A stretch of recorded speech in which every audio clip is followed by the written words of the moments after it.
And welcome once again to the People Show on Intellectual Radio. My name is Charles Thomas, here with my good friend Mark Wallace, and we are here to chop it up again to find out, just talk about what's going on in the world. And this has been a very, very, very busy week and promises to be an even busier week. Right, Mark Wallace? Yeah, a much busier week. But before we get to the more serious stuff, I just want to highlight, I haven't watched a whole lot of it, but I saw the news this morning about the college NCAA tournaments, and you have LSU, the women's LSU won their first ever national championship yesterday. They beat Iowa, who was the favorite, and I understand it was quite a contest. Yeah, it was a controversial call in that. Yeah, well, in that game. That's the way it goes. Very controversial call against Iowa. That one of the Iowa players, I mean, I didn't watch the game. Controversial call. And, but again, LSU wins its first women's national championship. Yeah. And congratulations to the, what do they call them? Down there, the Lady Tigers or the Tigerettes or what are they? I forget what the, I forget what the. Yeah, I didn't watch. I said I didn't watch a whole lot of it. I just watched the news this morning, and I thought that it was apropos for us to do that. Yeah, well, they have the men's national championship game tonight. In fact, we're up against it. Yeah, but then again, that doesn't concern me much because I like the games that are being played. The game that's going to be played here in Chicago to tomorrow night. Yeah, and I think there's no bigger game, no bigger contest in Chicago. Well, let me just rephrase it. It's not a game, but there's certainly no bigger contest than what's going to happen tomorrow. The most consequential election that I have witnessed and seen since the election of Harold Washington in the city of Chicago. I don't. You might be right about that. You might be right about this being the most consequential election since then, because we had the 22 years of Richard M. Daley, where it was fairly benign, and Richard M. Daley virtually chose his successor, Rahm Emanuel. And did Richard M. Daley choose him, or did Barack Obama choose him? They conspired on that one. I mean, definitely. Daley announced his, I think Rahm went on television. He was on the Charlie Rose show. Right. I recall. I remember. And he says, next thing I want to do might be to become mayor of the city of Chicago. And wouldn't you know that a couple of weeks later, Daley announced he wasn't going to run again? I remember that. I remember that. Like, they weren't talking about it anyway. That's history. That's history. What about this national scene, man? Donald Trump. We talked about it last week, and I'm sure you're a happy man. Donald Trump got indicted. Yeah, I'm happy that he got indicted and got charged and will be held accountable for. He hadn't been charged yet because we don't know what he's charged with. He'll be going before the courts, and he'll be hearing whatever the charge is that he is going to be facing. But I am glad that this first major step towards holding him account for his deeds is happening. His deed with the Stormy Daniels situation. His deed with his attorneys. Paying off Stormy Daniels. Not paying off Stormy Daniels. You keep reducing what happened. I don't want to have that dispute again. That's not what he's being charged for. What's he being charged? He's being charged for lying about what he used the money for. Lying. That's what he's being well, it's a crime. Lying. To use some money and then you put it as a business expense. Okay. All right. So that's worthy of jail. That's a felony. It is. Yeah, it is. Okay. According to the DA Alvin Bragg. Absolutely. In New York. Absolutely. Yeah. I am very dismayed by the whole situation for a couple of reasons. They've been after Trump from day one.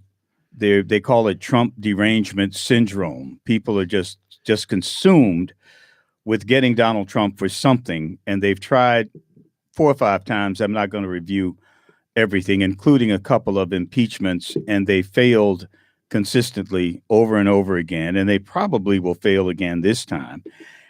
But what really bothers me is how this looks to the rest of the world. Is it really worth it when the rest of the world is watching our democracy go through this over this pettiness involving some woman and paying her off and even saying it's not, the money was used for what, something else. Even that seems so minor when you think about the United States supposedly being the city on the hill, the place where these kinds of things don't happen. And we're acting like a banana republic because people hate Trump so much they're willing to sacrifice the nation's reputation to do this. I mean, the Democrats have beaten Trump before. Trump has never received a majority of the popular vote in either election. But there's still this preoccupation with Donald Trump. And I quite frankly do not understand it. You know my feelings about Trump. I don't want to see him running in 2024, but I care more about the country and where all this is going. And people are just crazed by Donald Trump. And I quite frankly don't get it. Well, this is about holding someone who held the most powerful office in the world to account for their deeds and sending a message to anybody else coming behind them that they will not be able to use that office or the power of that office to conduct themselves in any manner of way. And if people are concerned about the reputation of the country, Donald Trump has done a phenomenal job of showing or discrediting the reputation of the country by his conduct, by his behavior, and by his deeds. And he should be held account for those deeds, period. Yeah. And this is not about whether somebody is consumed with him. He has given people the reason to be consumed with his conduct because his conduct has been so egregious, and he should be held account to it. I understand it clearly, and I understand that there are people who are, supporters of Donald Trump or the Republicans, that they will, in the court of public opinion, defend him to reduce his actions as being petty or minor. They're not petty. They're not minor. When you break the law like anybody else over a woman, when you break the over law, paying off a woman, when you break the law, I you didn't don't want your wife. I didn't you don't want interrupt your wife. Okay, I didn't but you've been interrupt going on and on. Well, and you were going haven't on and stopped. on. I didn't. let you go on and I on. went my 30 seconds, and you and I went left. longer than 30 and seconds. I stopped. Whatever it was, I didn't Go ahead, interrupt Mark. you. Go ahead, finish, All man, and I'll respond, and then we'll be done with it. So he's being held to account. He ought to be held to account. He's going to be charged. He will eventually be convicted because this is not civil court. Like he's been able to delay and control it the way that he has been. He is going to have to deal with the rule of law in this case, where he has never been brought before the court this way, and he's going to have to be held to account as he should be. Finish, period. Okay. The other problem I have with this is the Democrats will not be in power forever. And if the Republicans really win, the Republicans or even the Green Party or whomever might win the presidency or control the executive branch of government, they'll do the same thing, Mark. And we'll be going back and forth. And I think it has really damaged the republic. Donald Trump can only serve another 4 years in any event. If the long shot happened that he was reelected, he could only serve 4 years. Is it worth it to go through this for hatred of Donald Trump? It dismays me again, and this is my last comment. This has hardened Donald Trump's support. And Donald Trump right now, unfortunately, for a guy like me who again doesn't want to see him run in 2024, he will be the Republican nominee for president in 2024. I had high hopes that he would not be, but this has only hardened his base. And he's going to go into the Republican primaries as a bigger favorite now, because now his people perceive him to be a victim, and you haven't made him go away. You've just made him stronger. And that's enough for Donald Trump. Yeah, that's enough for Donald Trump. You asked the question, is it worth it? Yes, it's worth it. Well, I thought that was enough for Donald Trump. Well, you asked the question. We're gonna continue talking about him? No, or what? I asked. It's worth it. Send the man to jail. Fine. That's where he needs to be. Well, I don't think it is. All right. So, yeah. You want to continue? I'll go on, man. I'll go on with it, man. I'm the one that want to talk. You didn't want to talk about it at all. But I think it's a very important development in the history of the Republic. I don't think he'll ever nobody be. Didn't say it was unimportant. Well, I don't Charles. think he'll ever don't be convicted. Put words in my mouth. I don't. But hey, I mean, hey, I'm just saying, don't put words in my mouth because I won't put words in your mouth, man. Because I mean, I know that others in the party speak for the dangers of what Donald Trump has done. I mean, in what party? In the Democrat Party. I mean, remember when they said that what happened on January 6th was the worst. I don't know about a Democrat right up party. there with 9/11 and Pearl Harbor, and then we see video in the last few weeks of the cops, the Capitol Police, escorting the so-called ringleader of the insurrection around the Capitol. Now, wait a minute. Who lied? They were lying. They were lying about it. They were lying. And I mean, they constantly lie. And they lie. They lie. Are you talking about the video that they're you lying saw on from Donald Trump? Hey, man, I got a call. Did you talking about? Hold on a second. We'll take the call. Are you talking about? Hold on, caller. We'll be with you in a second. I want to make sure that the video that you're talking about is the video that you saw that they gave 40,000 hours of videos to Tucker Carlson, that he picked out this 30 seconds of a video and showed it to you. But that guy was doing 41 months in jail. He ought to be in prison. He ought to be for that 41 months. He ought to when be he's escorted around the building by the cops. To be. Let's talk to this caller. Hey, good evening.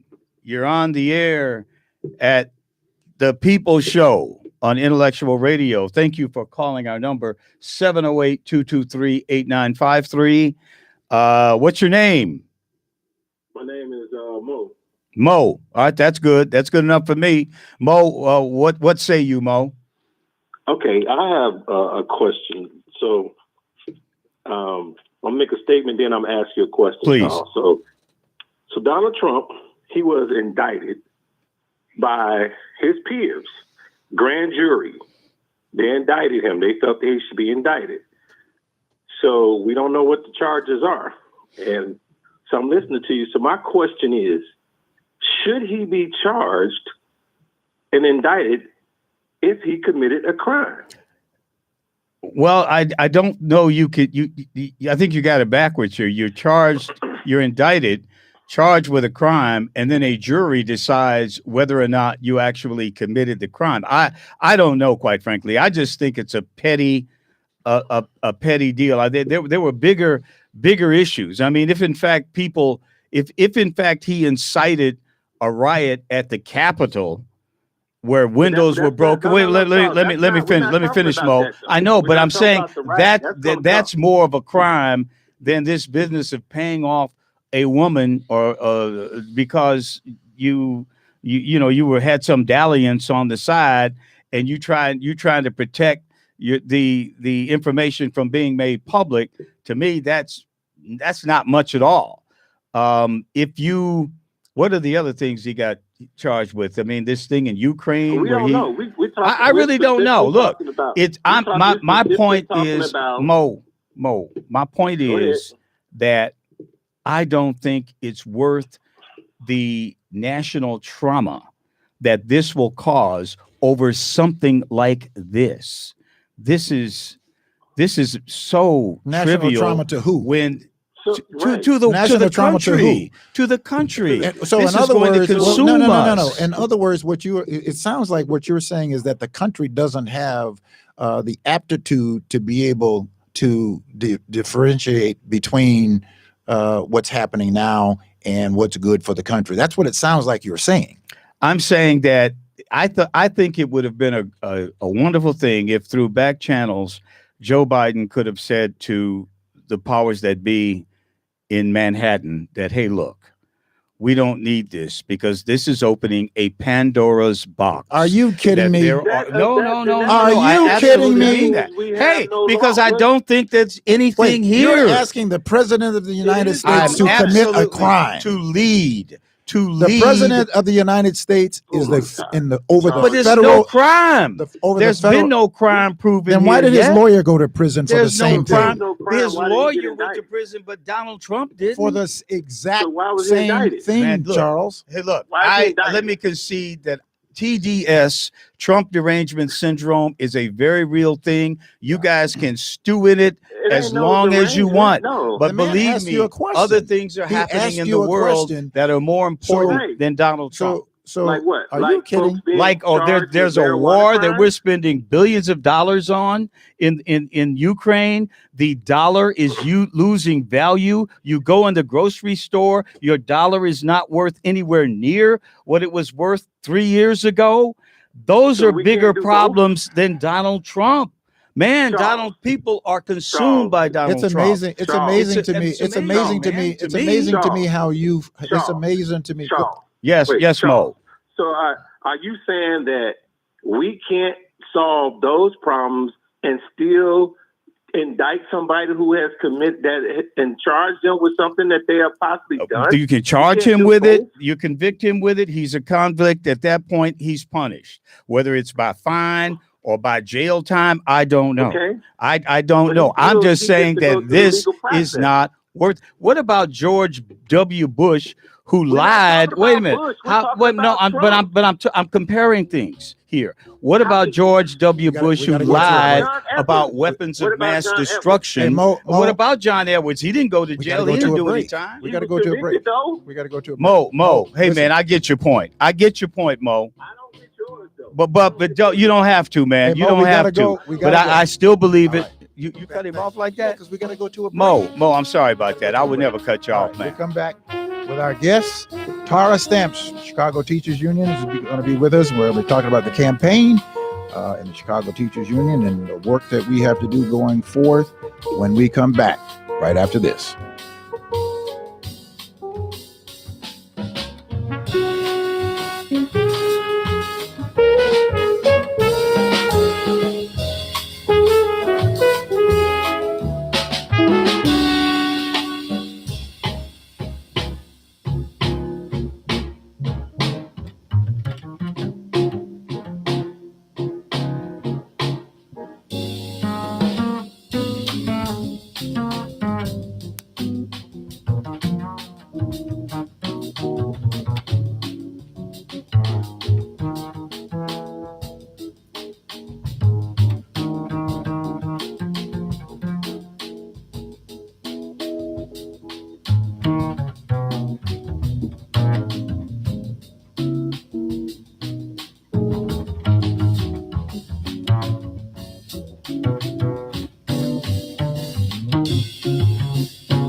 All right, welcome back to the Monday night edition on the eve of the most consequential election that we have had in more than 35 years. And I think that is probably agreed with most of us. I would agree. Certainly the most consequential election that I have seen in the city of Chicago since Mayor Washington was elected, and in more ways than one. And we're going to talk about that now.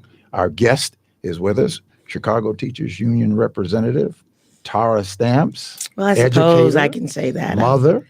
I've been a teacher for a very long time. Yeah. And we have not had the opportunity to meet except for recently. But I watched your work. I watched you run for office. And we are working hard together. In full disclosure, I am as strong of a supporter of Brandon Johnson for mayor. I like for things to be very, very clear. And I appreciate that clarity. Fun fact. So let's just start off with a fun fact. Yeah. I was Brandon's mentor teacher. Oh, really? Is that right? No, for real. Many years ago. What does that mean? That means that when Brandon showed up at Jenner Academy of the Arts, I think in 2006, 2007 school year, maybe somewhere around there. I forget. But it was in the kind of fairly early 2000s. I think I came on board at Jenner like 2005. So probably not there. At any rate. And where's Jenner? Jenner is on the near north side in the heart of what once was Cabrini Green. Okay. Yep. All right. And so at that I went time, to church there at Wayman, cross street. Union Missionary Baptist Union, Church. you know, my aunt was a Sunday school teacher there like forever. What was her And name? no one knew that my mother and my aunt were Ernestine Fitz. Oh, absolutely. So no one knew that this is so funny. So my uncle Richard Adams was like the park director at the Chicago at the Boys Club. No, it wasn't the Boys Club, but it was like a youth center in Cabrini. His name is Richard Adams. My aunt was the Sunday school teacher at Union Baptist forever. Her name was Ernestine Fitz. I remember. And then, of course, my mom, Marion Stamps. Same mama, same daddy. No one knew they were brother and sister. Wow. That's funny. That's funny. All right. So continue about. So anyway, at that time, it may have been a few more years, but at any rate, I was on the committee that hired the middle school teachers. And so Brandon walked in on whatever day of the week is probably likely a Monday. I don't remember. But he had very long dreadlocks, really long dreads. And, he came in his, navy blue suit.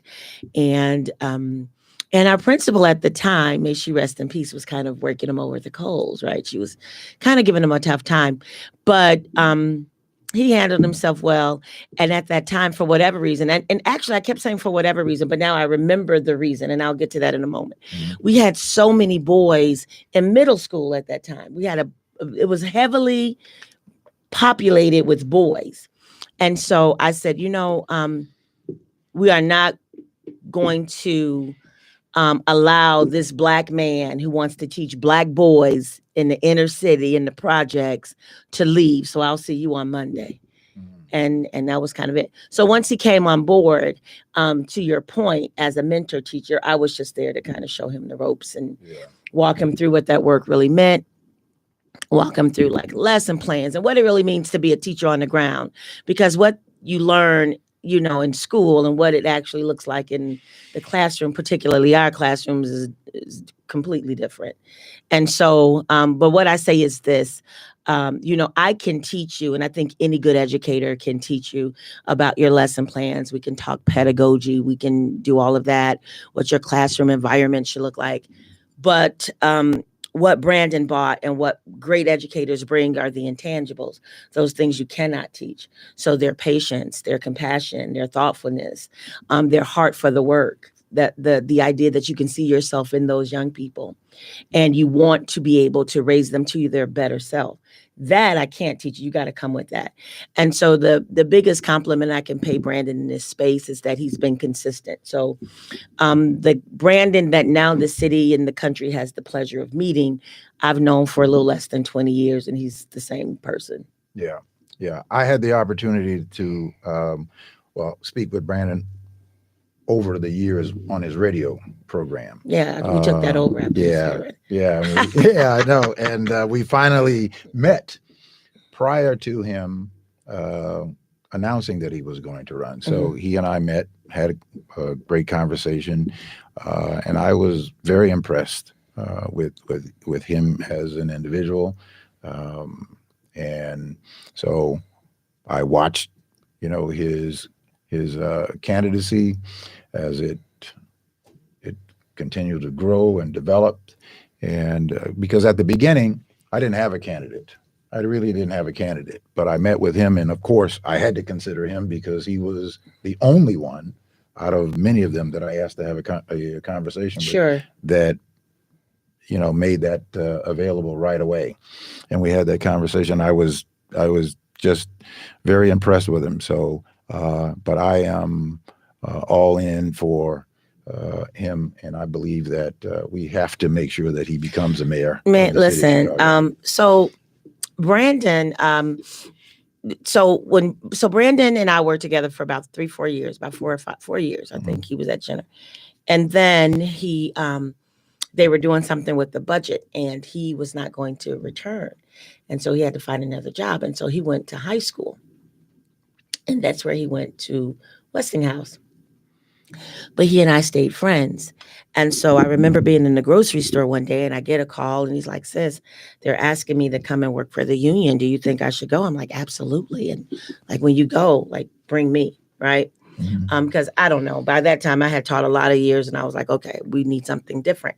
But what was great about that ask is that it kind of preceded what became the legendary work of the Chicago Teachers Union, when we kind of found our foot and our voice and our agency and took to the streets, and, when the strikes and then school closings and then all of those actions. And so what happened is that Brandon said, "Hey, can you come and lead this rally, or can you come and lead this march or whatever?"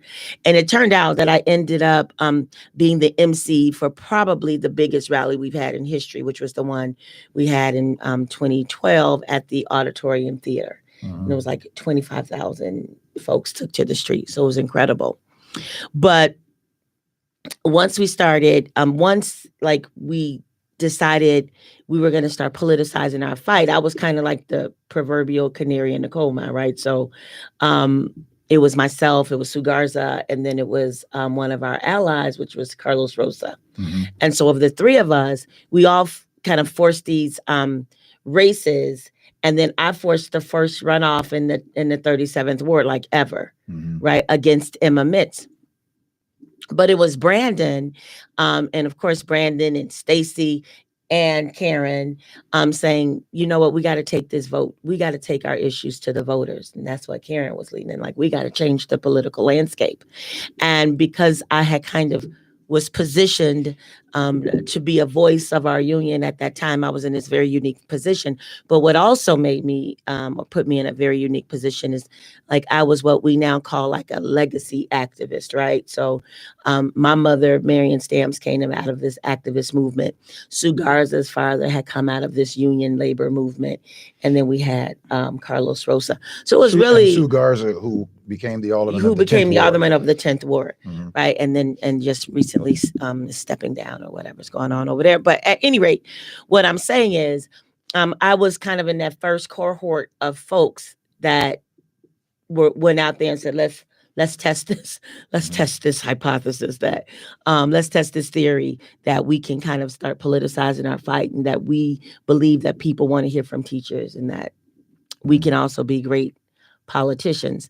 And then after that loss in 2019, we just started picking up momentum, right? We just picked up momentum, particularly in the areas of developing IPOs and working with the United Working Families, and developing some of these more grassroots candidates that came out of these movements and are now, councilmen. Right. And now we have Delia Ramirez, who's now a congresswoman. We got Rosanna. I mean, we just got a bunch. So in less than 20 years. Right. So I was thinking about it today, like even today we were on doors. I know. Right.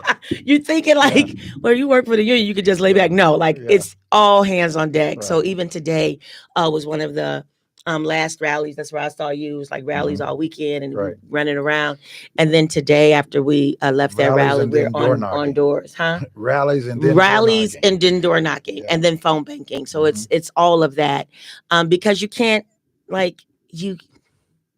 this race is so close and so consequential. I remember having lunch or dinner, whatever, with some sisters from the West Side who are trying to kind of like develop their leadership. And one of the young ladies said, I know you're like so, this was before the 28th.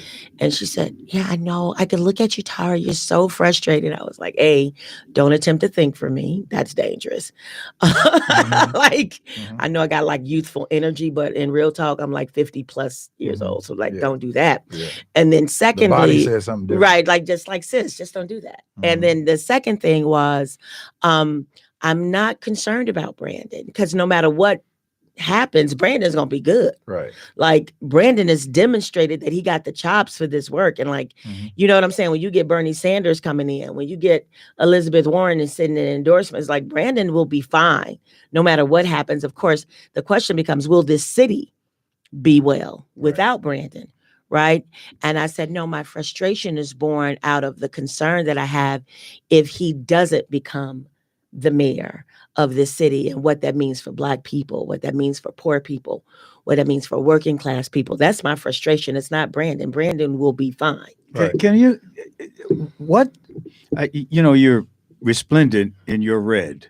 Well, thank you. And that's the CTU colors. That and Delta, but it's all good. Okay, gotcha. Okay. But a dual purpose. It's dual purpose. You're not wearing Brandon. You're wearing I'm wearing CTU. Karen today. You're wearing Karen today. Yes, because as a member of CTU in good standing, better standing, even, what do you expect from Brandon if he becomes mayor? What do you expect as a CTU member from Brandon if he becomes the mayor of the city?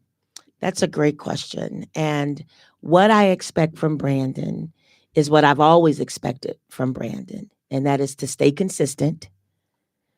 Stay consistent. That's not good enough. It don't have to be because you're going to let me finish. So I'm going to say stay consistent with your word. Stay consistent with what you said you want to do for the people. Stay consistent with what you said you want to do for young people. Stay consistent with what you said you want to do for mental health. Stay consistent with what you want to do for public education. So, I mean, those tenets. But as a CTU member, I mean, a lot of people are not going to vote for Brandon because they believe that if you vote for Brandon, then you're voting for CTU to take control of city government. Now, let me finish because it's real. It's real and it's a real thought, that people have. And I want you to put people at ease right now. That's so sweet of you. Okay. To put people at ease. And I guess I'm going to tell you what comes to my heart, right? When you say things like that. And when you're an adult, no one ever asks you, who was your favorite police officer? Who was the favorite guy that walked your beat? Nobody ever asks you that. But as an adult, you get asked all the time, who was your favorite teacher? Where'd you go to school? Where'd you graduate from? Who was your favorite teacher? Right? And so when I think about Brandon and I think about the young people that he has taught, that we've taught together, and I think about what he poured into those young people, one of them even saying if he can change the lives of kids in Cabrini, he can certainly change the city, is what I feel. I feel like somebody who really has a heart for people, who want people to do well in this city because there's enough wealth in this city for everyone to have what they need and get some of what they want. There really is enough.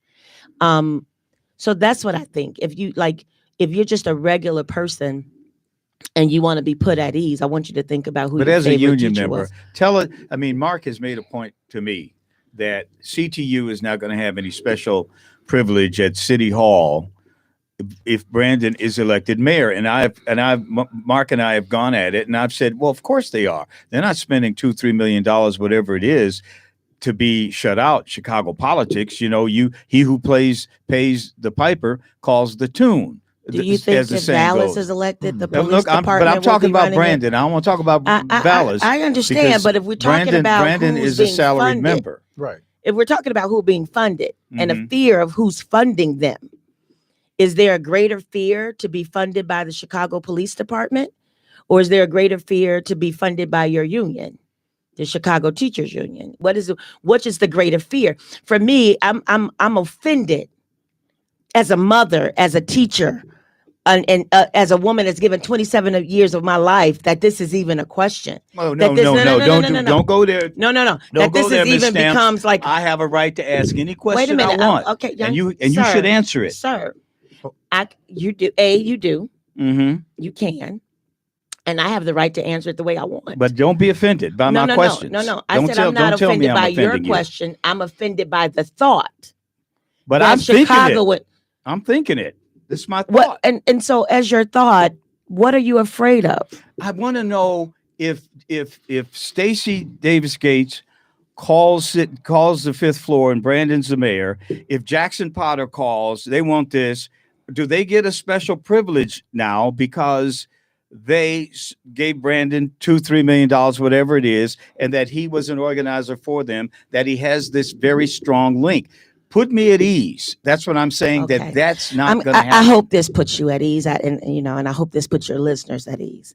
And so I'm going to say this: the benefit that I have of being a very, very committed unionist is that it's probably the most democratic body that I've ever sat on.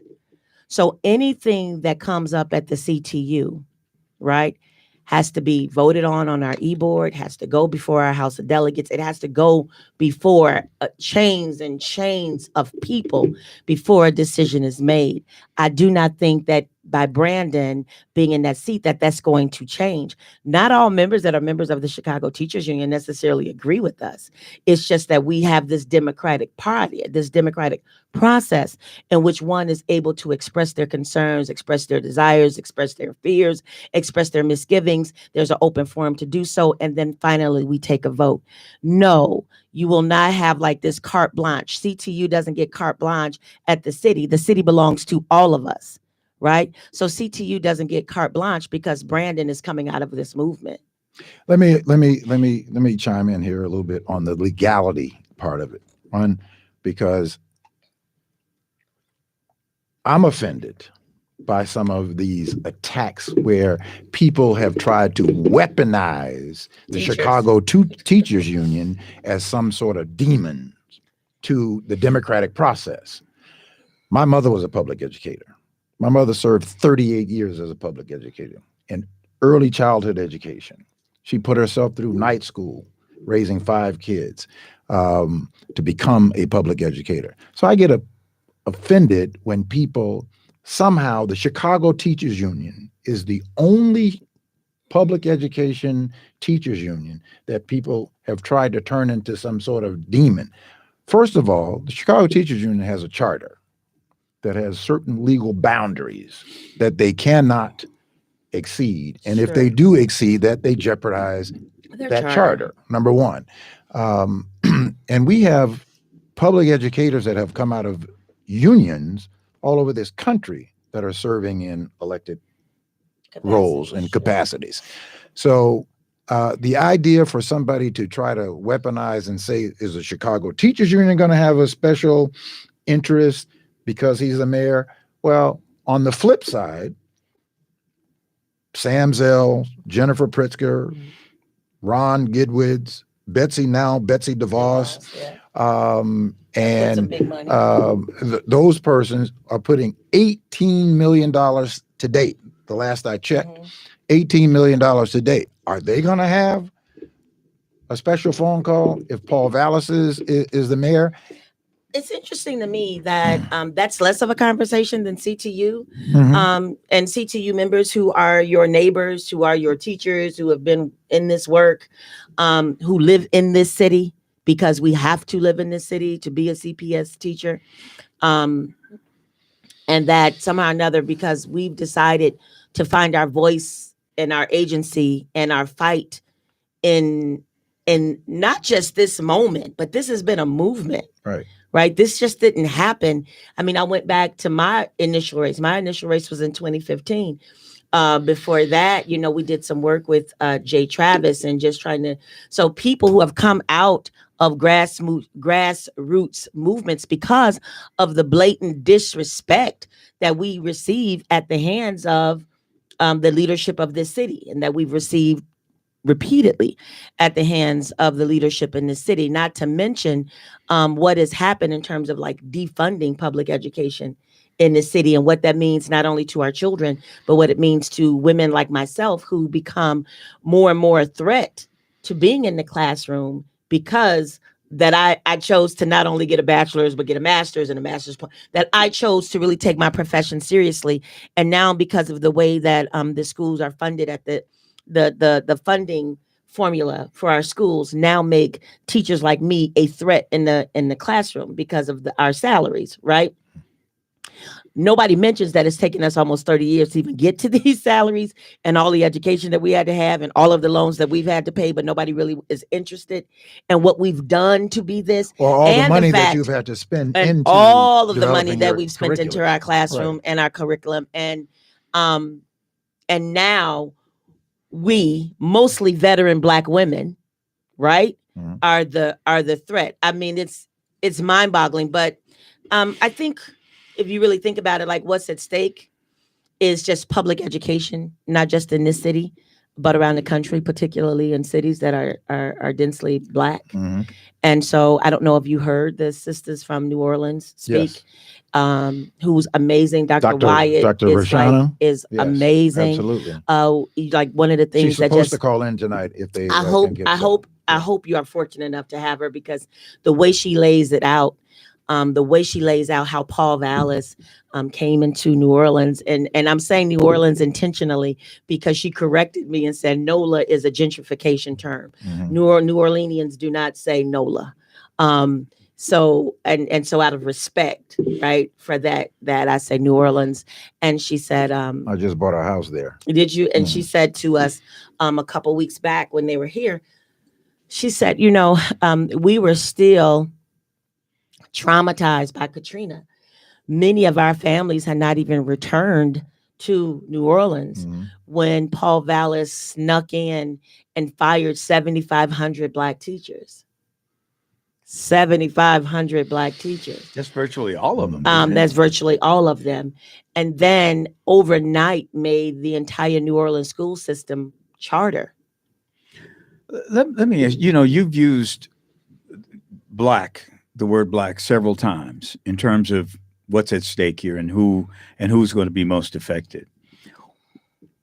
Have you been able to figure out why so many Black electeds are supporting Paul Vallis in this election? I don't think I've ever seen a Black candidate up against a white candidate in Chicago where so many, even the first Herald race, this many Black elected officials supporting the non-Black candidate. What's going on with that? Have you thought about that? I've thought about it. I'll say what I say, and this is say it. These views are not the views of the Chicago Teachers Union, but Tara Stamps.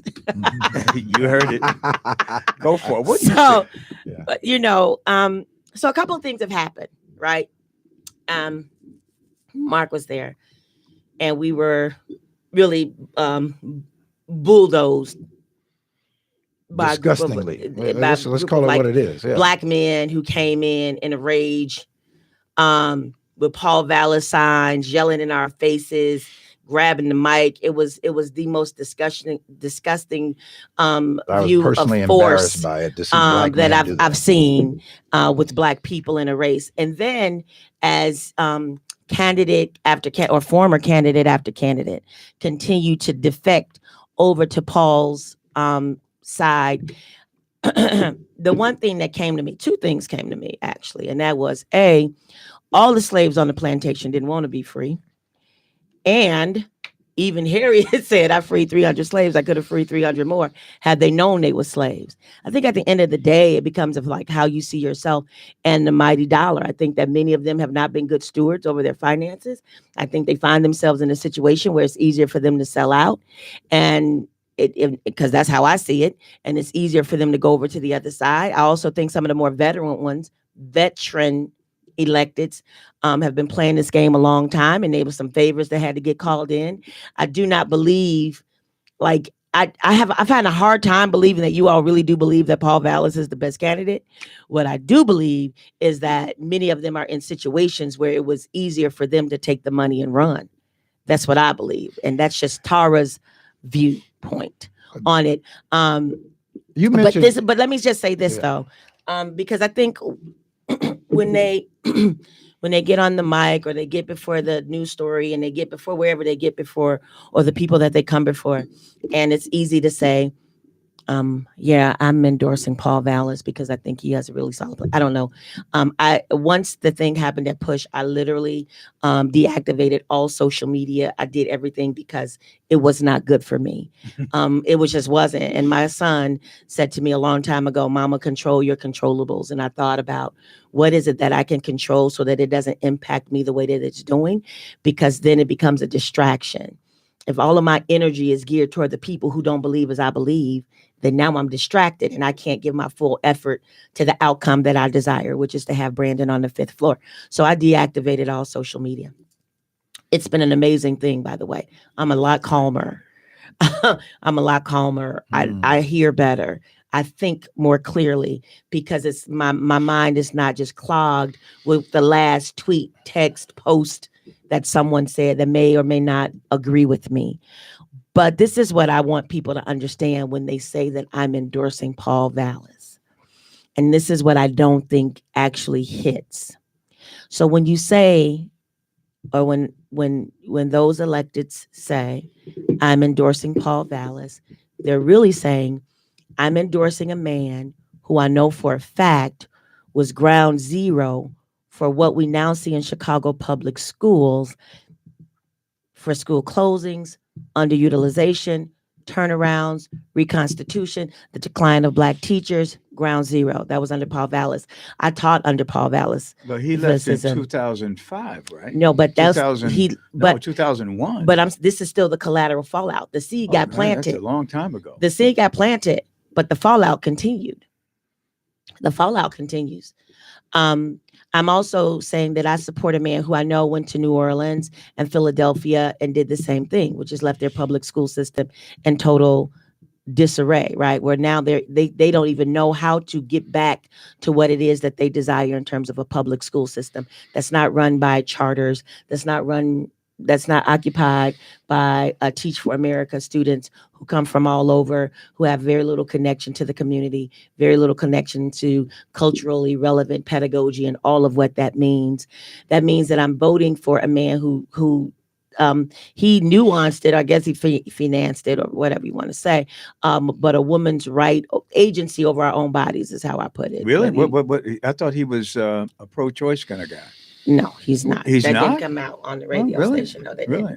didn't. That's also a man. He's anti-abortion. To my knowledge. Well, no. The commercial came out today. The commercial came out today with Paul Vallis sitting in an interview, telling the host that he was anti-abortion, that he was pro-life. He really? Yeah. I didn't know that. Yeah. So I'm getting that talking point because a couple of weeks back, so check out our podcast, CTU Speaks. And so what we did was we took talking points that Paul Vallis, he himself said on a radio show with a very right-wing person. And these were the things that came out. So we just responded this morning, I think, to the comments that he made. The comments where he was talking about critical race theory. And I even hate calling it critical race theory, but for our discussion today, I'll call it that. But when he even said like, he disagrees that it should be taught in schools. How does a Black kid go home, to parents who with this history of failure? Like the way it came out was so like, what?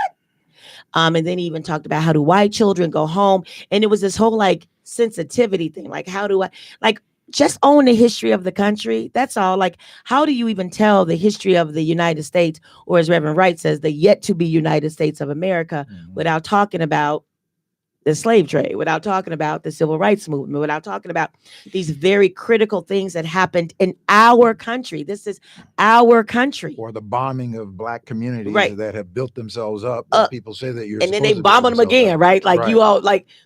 So anyway, my point to those comments was this: it's not so simple to say I'm endorsing this man. I want people to understand everything this man stands for, what's come out of his own mouth, and what that means when Black people say I'm supporting him. Let me just tag on this, because you asked the question why so many Black people are supporting or endorsing Paul Vallis. Most of those people, in my opinion, probably have not read or researched his history, because it is very easy to get. So why documented. would you think they Okay. have not? Well, have you ever heard of something called meritorious manumission? Meritorious what? Manumission. Have you ever heard it?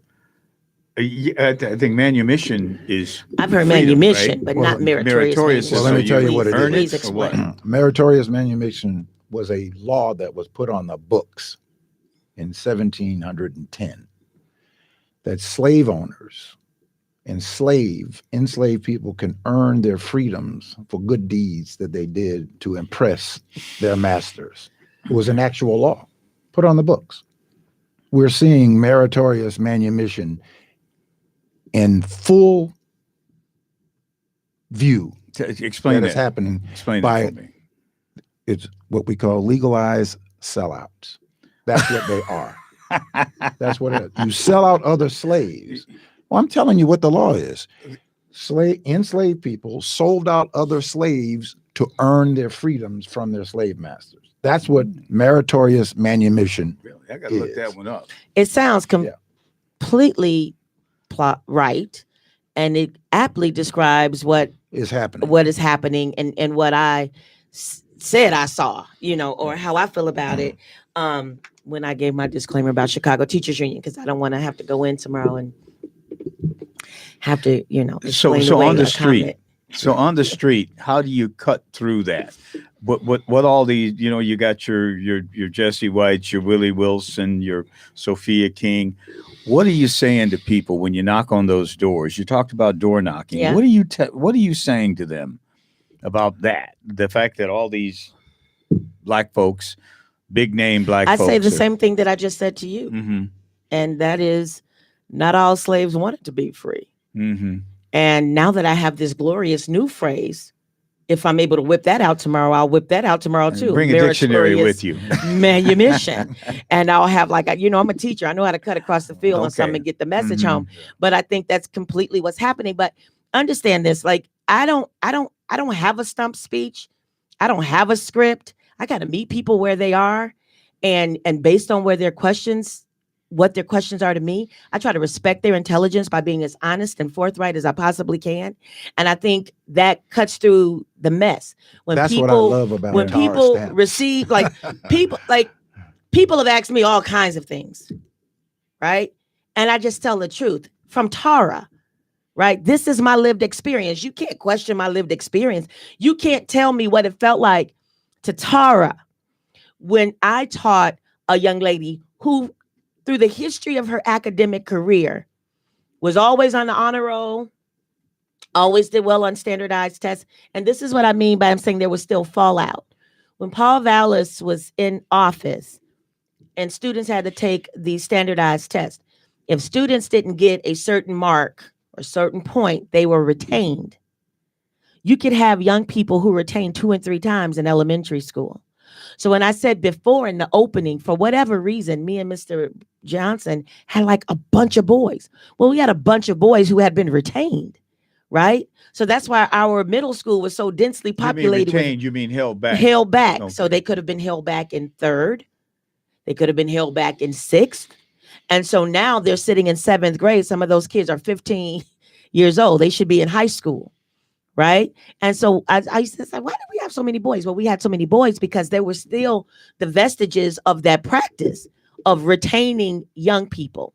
So anyway, that was the point that I was trying to make there. But I try to respect my neighbors. I don't ever call them constituents. Most of the work that I do is on the west side. Most of the door knocking that I do is on the west side. Some of what I've done has been on the south side, but I try to respect where people are. I live right in the heart of Austin, right? People can argue a lot of things. They cannot argue your lived experience. When I explained to young people that I was a teacher, I was a brand new teacher. My mother died the first day I taught school. My mother, asked me to be a teacher. That was the first thing. I thought I was going to be a reporter, right? Art Norman. I was with Art Norman and Walter. Warner Saunders, right? That's where I did my internship.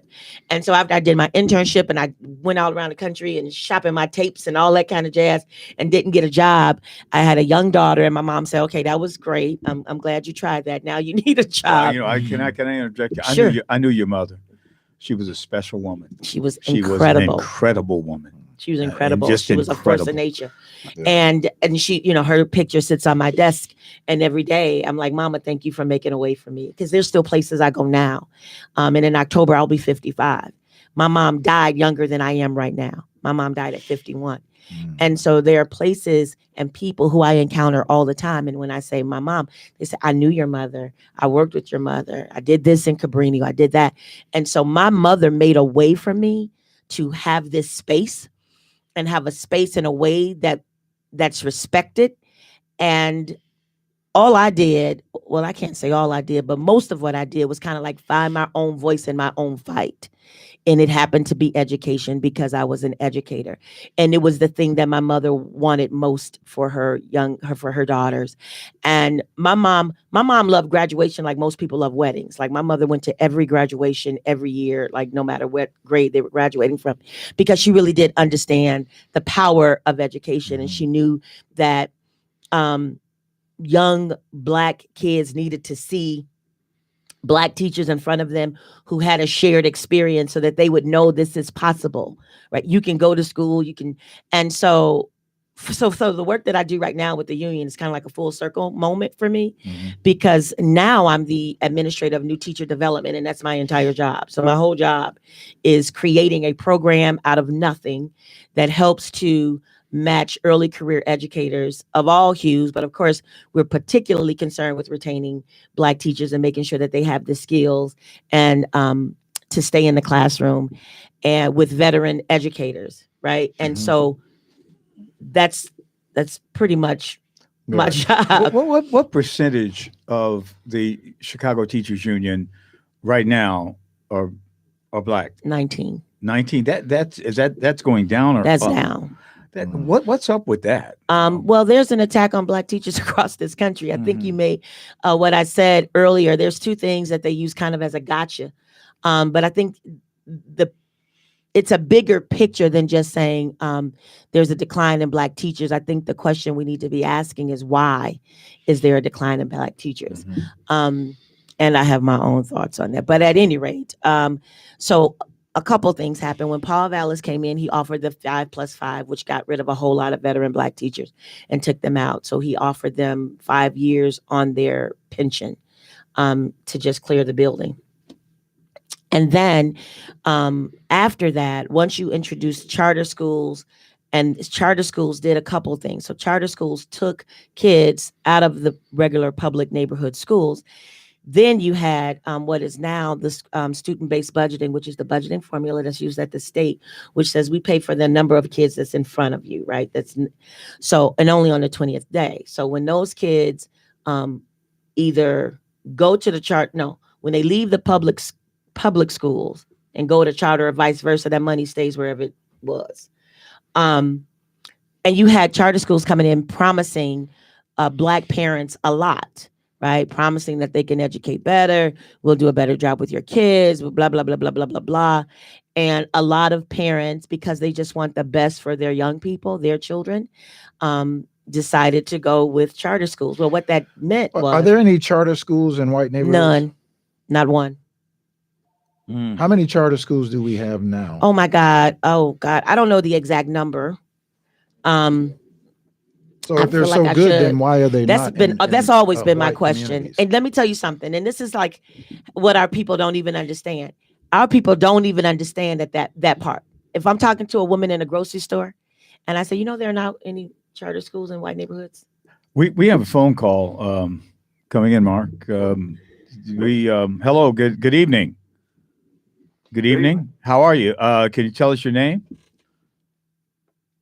I am Dr. Ashanta Wyatt. Dr. Wiley. It's Wiley, you said?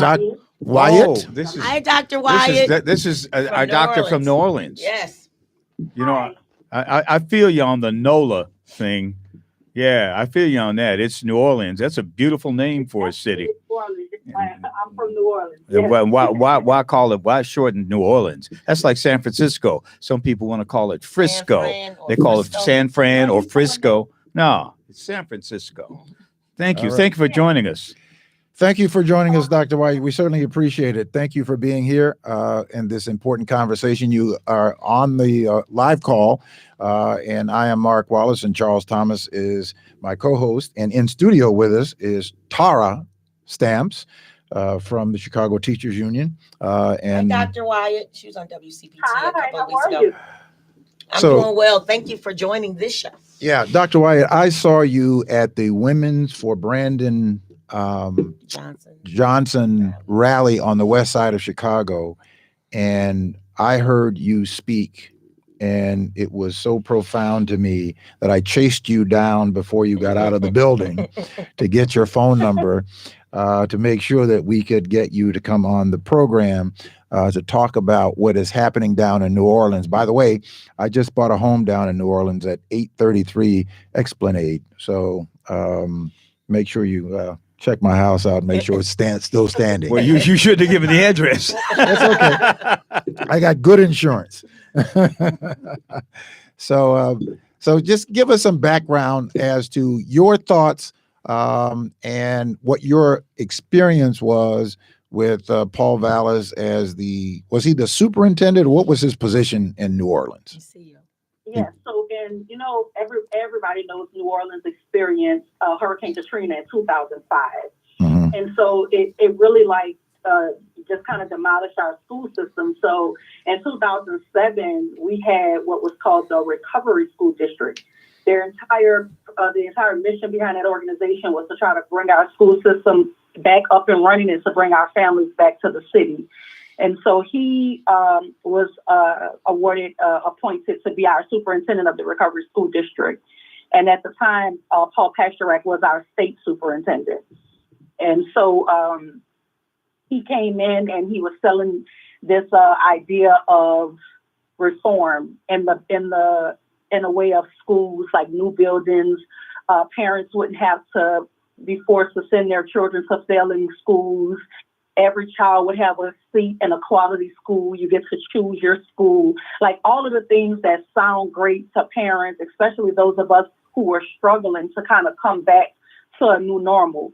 And so, when you tell parents, like, you can pick your school, everything is free, we give you a free uniform, like all of the buzzy things that people say when they want to come in and sell you a dream, but all they give you is a nightmare, because that's exactly what we're living nearly 20 years later. Our school district is 100% charter. We have 0 traditional public schools in New Orleans. We do not choose our school. We have a centralized application process called One App, and parents are forced to list their 12 schools. The first 6 of them you will not get in because there are no seats. So you would have to start at number 7, and most of the time, number 7 is a D or an F school. And so everything that he promised, he could not deliver on. And right now, we are living in what I consider to be disaster capitalism and the privatization of our public school system. Our babies are struggling. Like, our kids can't read on grade level. We have valedictorians graduating and they can't read on a 6th grade level. It's absolutely criminal what is happening in New Orleans. And he was the architect of that. He has to own that. That's all his. That's his baby. And I mean, it's growing up to be quite the delinquent, if there's any other way to say it. But that's Paul Dallas. That's who he is. I think that he takes great pleasure in decimating Black communities. I think that's his is paying homage to his ancestors. I think that's what he's doing. I don't think he has any remorse about it, because that is his plan. And if you realize his track record, he goes nowhere but Black and brown communities, poor, marginalized, disenfranchised communities. He's not going to go anywhere near, the people who resemble his offspring or his grandbabies or his bloodline or his lineage. He comes to seek and destroy, and he only sets his sights on impoverished, Black, poor, marginalized communities. And I mean, that's his track record, plain and simple. All right, I got a follow-up question behind that, but Tara wants to ask you a question. Dr. Wyatt, welcome. You did a great job. Like you illuminated this in a way that I was not able to ever, and I've watched it. But can you just share with the audience the explanation you have for his role in the school to prison pipeline and how that is so realized in New Orleans? Oh, absolutely. So right now, it actually speaks to the work that I did on my dissertation. There is an influx of Black boys being placed in special education, and it's not necessarily a correlation between their academic performance. It's simply because we have the entity called Teach for America in New Orleans, because Paul Dallas helped institute the firing of 7,500 teachers in New Orleans, which literally wiped out our middle class. And so to combat the lack of a teacher force, he bought in and he ushered in Teach for America. Now, these young people are coming from all over the country, and most of them have no formal training in education, no formal schooling, no pedagogy, nothing that speaks to understanding, particularly inner city youth, right? So everything is deemed a behavior issue. Everything is a disruption. Everything is a disturbance simply because they don't know how to reach our children. And so what we're seeing in New Orleans is that special education services are overwhelmingly comprised of Black boys. And what happens once they go into this special education system, they're either medicated or they're incarcerated. And so those are the only two options for them. They're going to pump medication in them so that they can be compliant in school, not necessarily learning, they're just compliant, or they're going to write them up so much that the judicial system starts to put them in like an alternative school, and then from there they go to jail. And so you can kind of see the direct correlation between our failures in our school system and this increase in building jailhouses, because right now in this country, there are less beds and more bodies. So the solution is to build more prisons. And meanwhile, our system in New Orleans has, we've had an influx of about $6 billion in New Orleans post-Katrina. And I can tell you, we have more money, less children, and our kids are academically doing worse than they were pre-Katrina. And that is a direct line. Like, there's a direct line between Paul Dallas's arrival and the destruction of public education and the middle class in the city of New Orleans. Now, you are here in Chicago as a result of this election. Why is it important for you to be here to speak to this, or certainly to the electorate, about this election and Paul Dallas? So I think that a win for Brandon Johnson is not only a win for Chicago, but it's a win for Philadelphia. It's a win for Haiti. It's a win for New Orleans. It's a win for Connecticut. It's a win for Arkansas, because we know that he is trying to replicate this damage everywhere that anybody will give him an opportunity. And so with a win by Brandon Johnson, and with you guys electing him as your mayor, I think it sends a definitive message all across this country, particularly to New Orleans. I want my city to wake up. And I think this will be the alarm that literally shakes them awake to say, listen, if Chicago can do it, if their teachers can stand together, if their voting population can vote for better, then we can do that here in our city. And so for me, I am so excited about this election, and I'm so passionate about using my voice to create, an alarm system for my community to say, with the election of Brandon Johnson, it sends a clear, definitive message to privatizers of public goods, whether that's the education system, the healthcare system. It tells you that our children and our communities are not for sale. And that is what I think Brandon Johnson winning this election will do all across this country. It's going to wake people up. It's going to let us know that the revolution probably will be televised. And it will be all the way live. Are you? It will be all the way live. And so for me, I am just eager to help in any which way that I can. I will knock doors. I will canvass. I will talk to whoever will listen. Because what I do know about Paul Vallis is he says all of the buzzy things that people want to hear, but there's no substance behind them. You can't find one parent or one child in all of these communities to say, yes, he changed my life for the better. Now, you will find businesses that will vouch for him, because we all know that one hand washes the other, especially in criminal conspiracies. So that's what this is. It's a conspiracy to keep wealthy people wealthy, and it's a conspiracy to keep poor people poor and dumb. And that's what he's doing. And I will tell that to anybody. I'll tell it to him. Nothing I'm saying he can refute. That's why he never talks substance. He only talks in generalizations, because he cannot tell you what he specifically did to improve the outcomes of poor, marginalized Black children in the city of New Orleans. Not one thing. Are you CTU as well? Or, I mean, not CTU, but are you? Is it a? They don't have a union. You don't have a union. Oh my goodness. No, we don't. We That's too bad. and that's the stronghold that the charter organizations have on New Orleans. Our union, they're basically dormant. They really don't have the power, which is why I was so energized by Chicago Teachers Union, because I've never seen anything like it.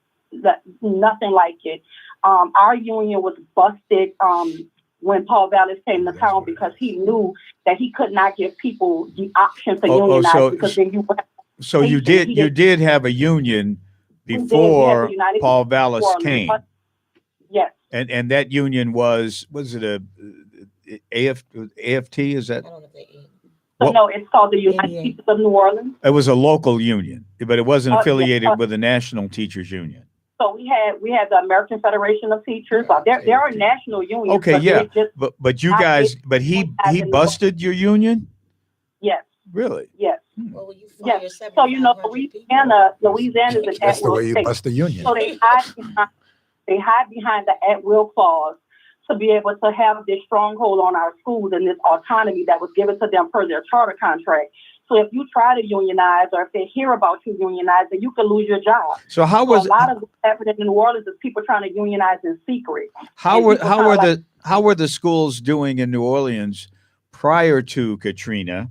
Were young people graduating at grade level? Were the reading and math scores on par with? I will absolutely answer that. So just for clarity and full transparency, we had issues pre-Katrina, mostly with financial malfeasance, right? With people stealing money from entities that were supposed to help educate kids. So we had a lot of issues pre-Katrina. But what I will tell you is when Paul Vallis took over our school system, the threshold for failure was 87.4. So anything below that they were going to take the schools over. Well, when he realized he was only going to get 6 schools at that time, they dropped it from an 87.4 to a 49. So when they dropped it below 60, he was able to get 100 of our schools. That is how the Recovery School District was created, because he had to drop the threshold for what will be considered failure so that he can get more schools. So our schools did have issues, but our babies were reading on grade level. Our babies were authentically graduating. Our babies were thriving post-secondary education. Like they were doing things that right now they're struggling to do. And that's the truth of the matter. We had about 6 schools that he was going to get by the definition of what the state considered a failing school. So that wasn't enough for him. So they had to change the matrix by which you consider failure. And that is how he took over 100 of our schools. And I can tell you right now, we had 124 schools pre-Katrina. We have about 71 schools right now, and only 6 of them are passing schools. Everything else is a C, D, or F. And keep in mind, a C in New Orleans is a 46.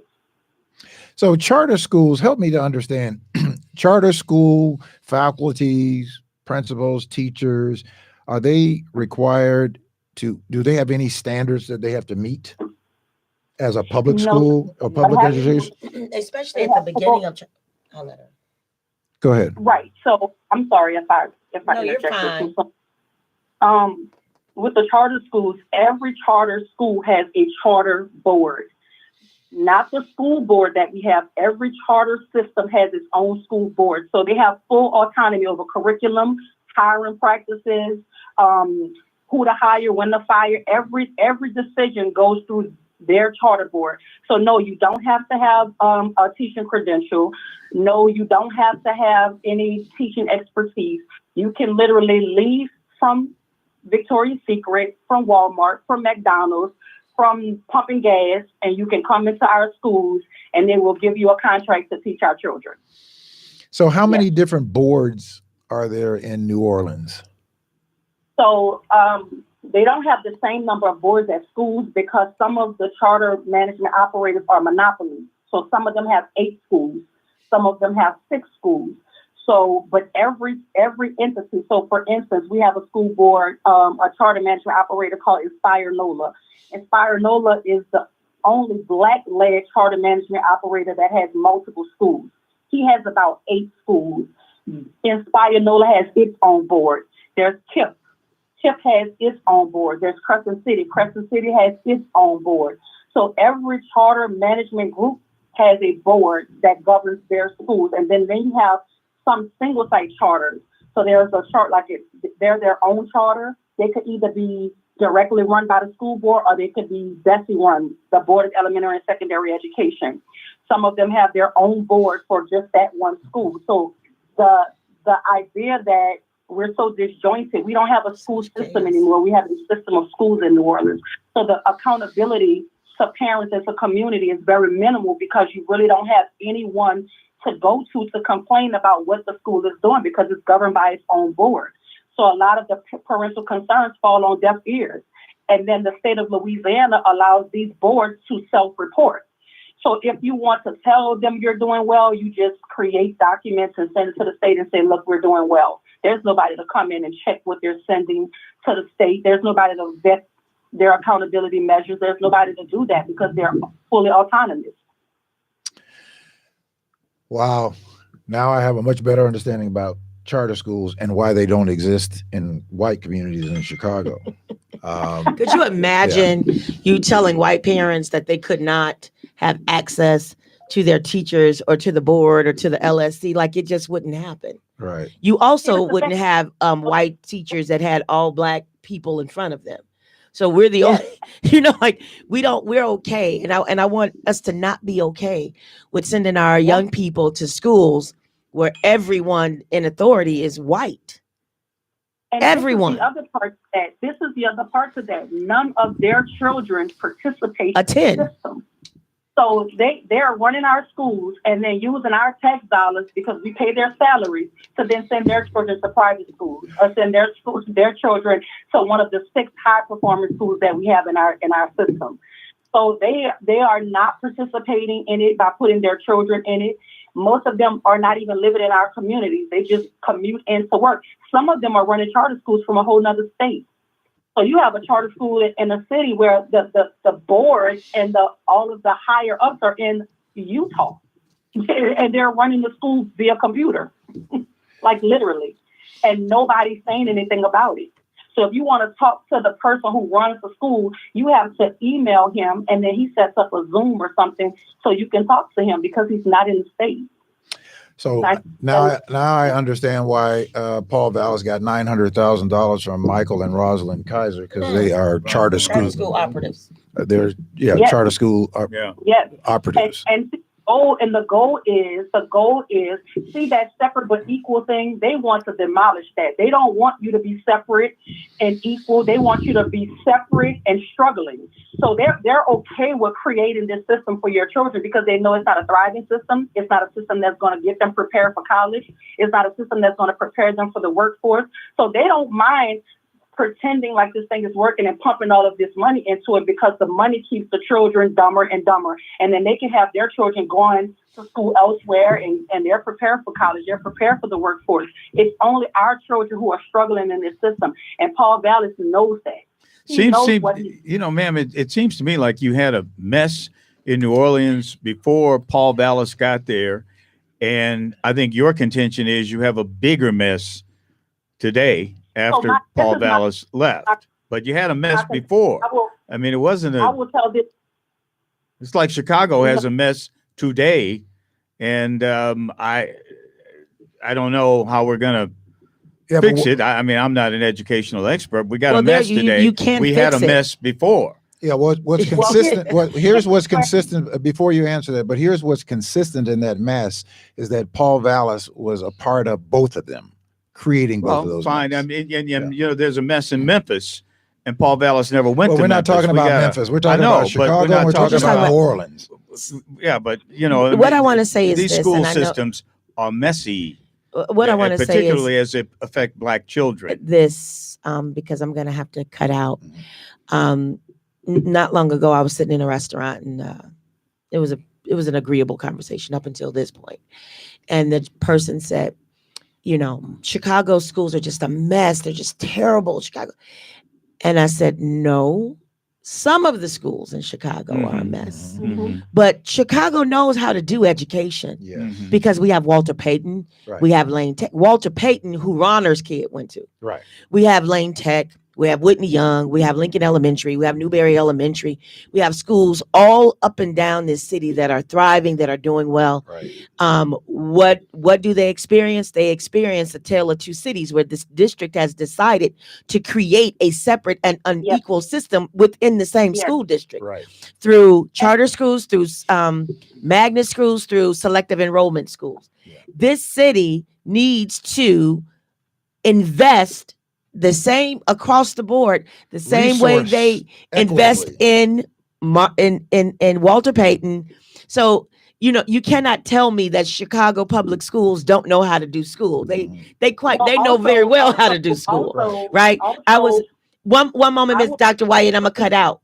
So I had the honor, and I call it an honor because it was 500 young people Friday that went to vote as a part of a civics lesson at their schools. And so I was talking to some young men, actually, and one young man had been accepted in school, and I said, well, what are you waiting on? He said, I'm waiting on the Ivies. He was coming, he was at Whitney Young Black man. He said, I said, what do you mean? I don't know what you mean. He was like, I'm waiting on the Ivies. He's waiting on his Ivy League acceptance letters. You got a young man coming off the west side of Chicago, goes to Whitney Young, and he's waiting on the Ivy Leagues to send their acceptance letters. Don't tell me that Chicago don't know how to do school. Chicago has just decided that some students are worth saving and some are not. Yeah. And it's up into the entire Chicago to say, listen, I want all young people in Chicago to have access to a fully funded school. I want all young people to have access to a school where they can find out not only if they're smart, but how they're smart. When I came into schooling, when I became an educator, there was this thing, you know, we spent a lot of time with multiple intelligences, right? So it wasn't about a young person identifying that they were smart. The assumption was that they were smart. It was, how are you smart? Are you kinetic? Are you kinesthetic?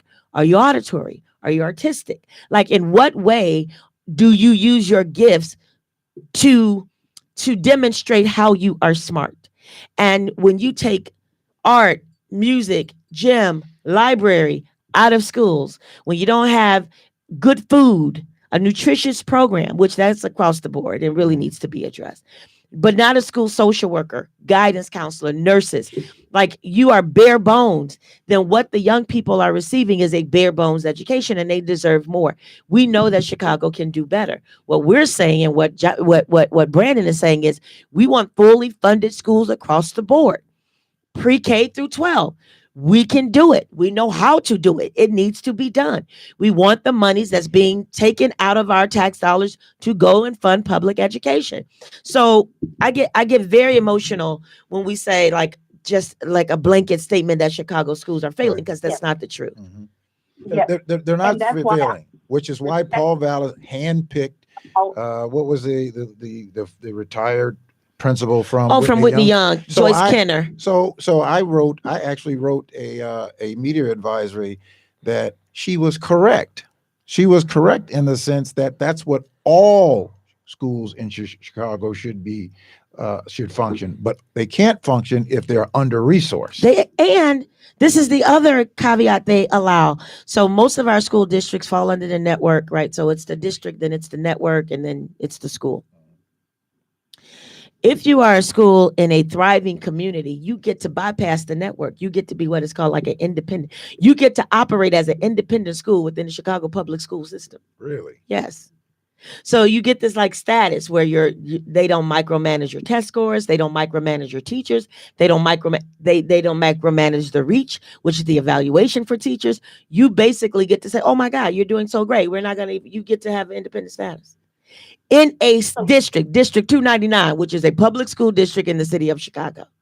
Where do those happen? Well, you can quite very well imagine where those schools happen, right? Not in communities like ours. And unfortunately, and then I'm going to cut out because I know my daughter's downstairs to pick me up. But, you know, when I came into education, I didn't come into education, you know, like, oh, yeah, I'm going to be the best teacher in the world. It turned out that I was pretty good at it, though. And it turned out that I could see the light turn on in those kids' head. And it turned out that I had enough compassion and enough love in my heart to turn their lives around, that they had a listening ear, that they had somebody who was compassionate, that they had someone who was going to take time with them, because I just understood that they had next. And so it was my responsibility to pour into them as much as I possibly could. Right. And as a result, we had 3 students, 3 of me and Mr. Johnson's former students on the radio show not long ago.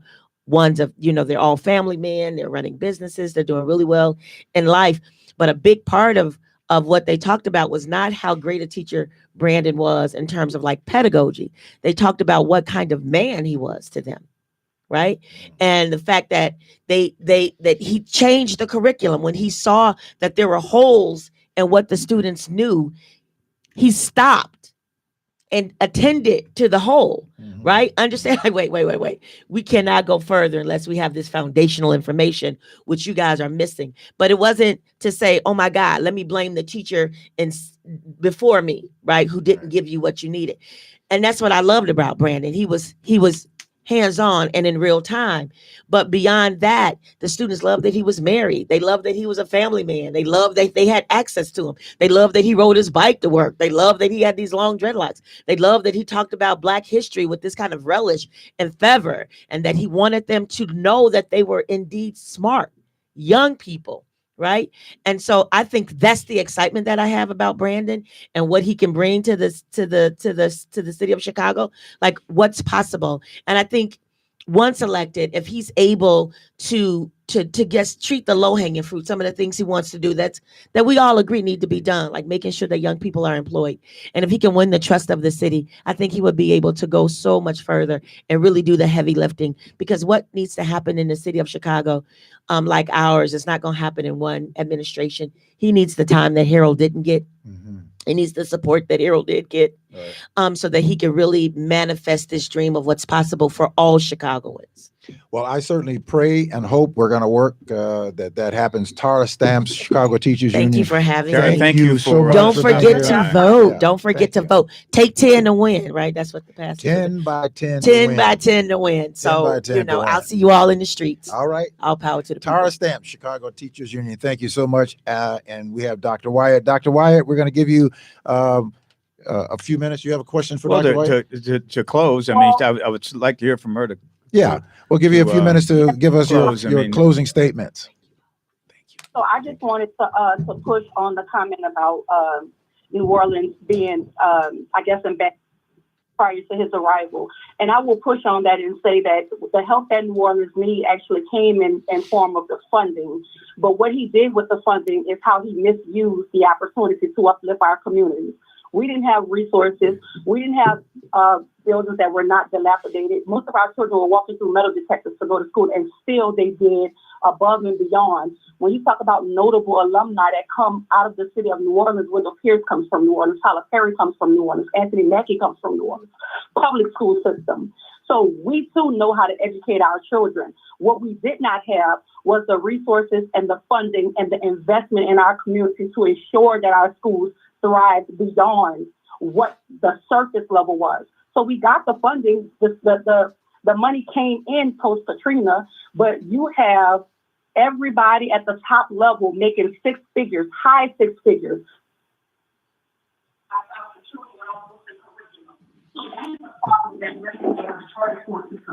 Autonomy to oversee the money and do what they want with the money, and our kids and our families.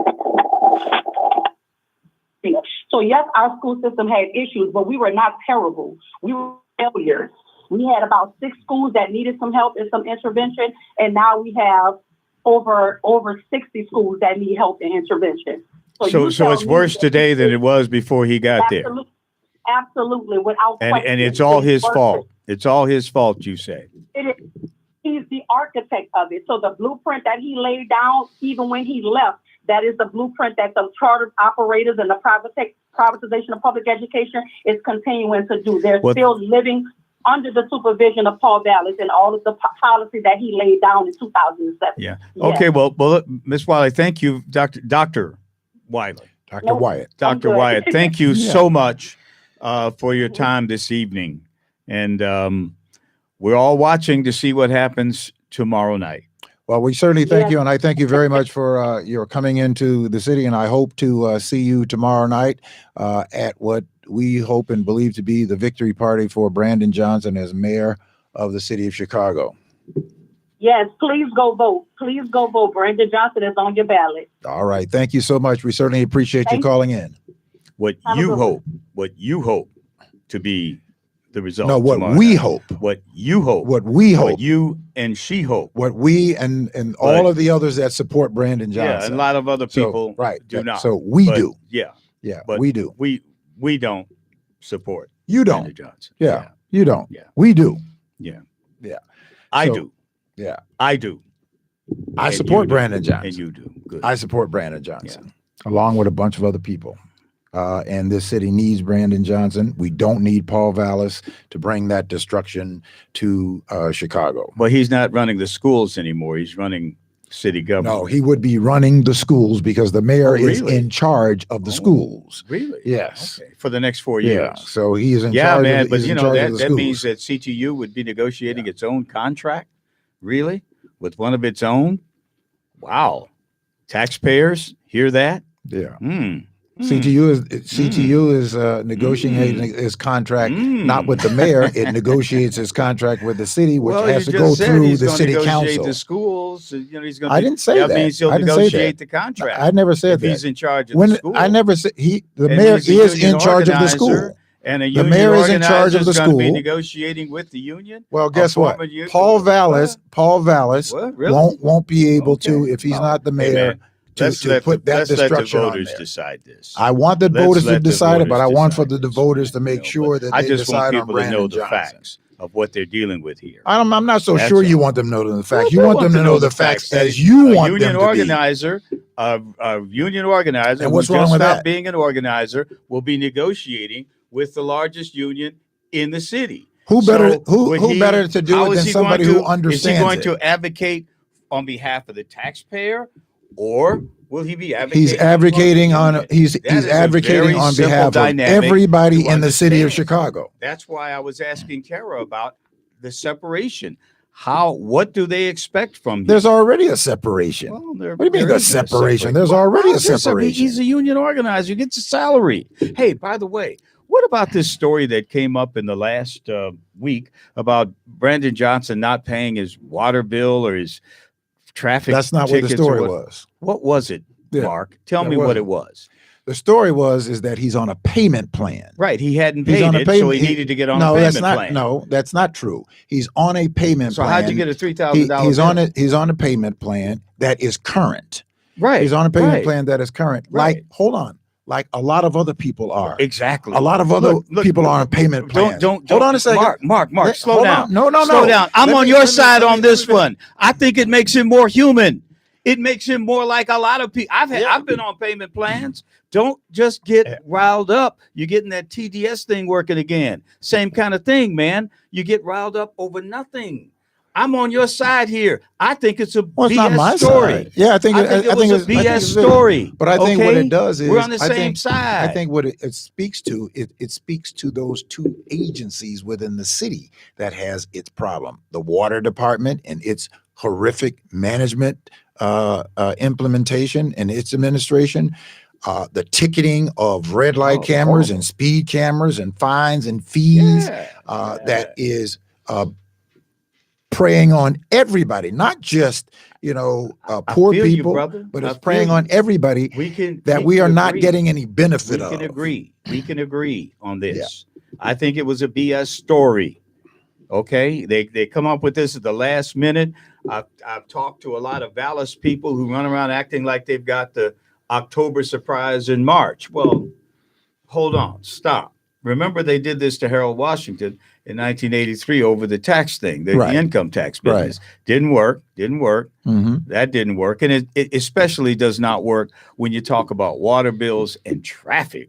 You know about this fine business, Right. this parking business, and what that does to people.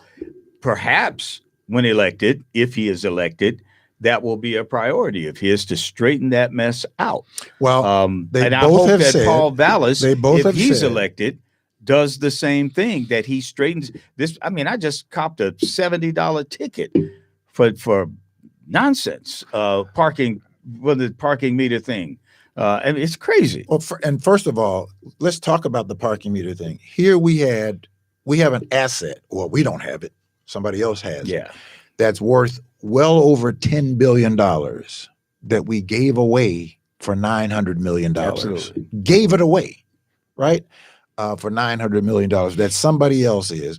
When we privatize our public commons, we lose. It costs you $6.60 to get over the Skyway now. It's gone up in the last couple of weeks. I mean, it's crazy. And it depends upon what time of day you go. Depending upon what day of the week that you travel, what time of day you go determines on what you actually pay or how much you pay. It's not even consistent, No. right? Because it's been turned over to these people. And it just so happens that Richard M. Daley is getting a salary from the firm that negotiated that deal. Yep. That we Good old are paying Richard for. M. This is where we understand when decisions in government are made today, they affect us in the future for long periods of time. And so that's why it is important to make sure, one, whoever we elect to public office, and this is one thing that I continue to say, that we have to hold them to account.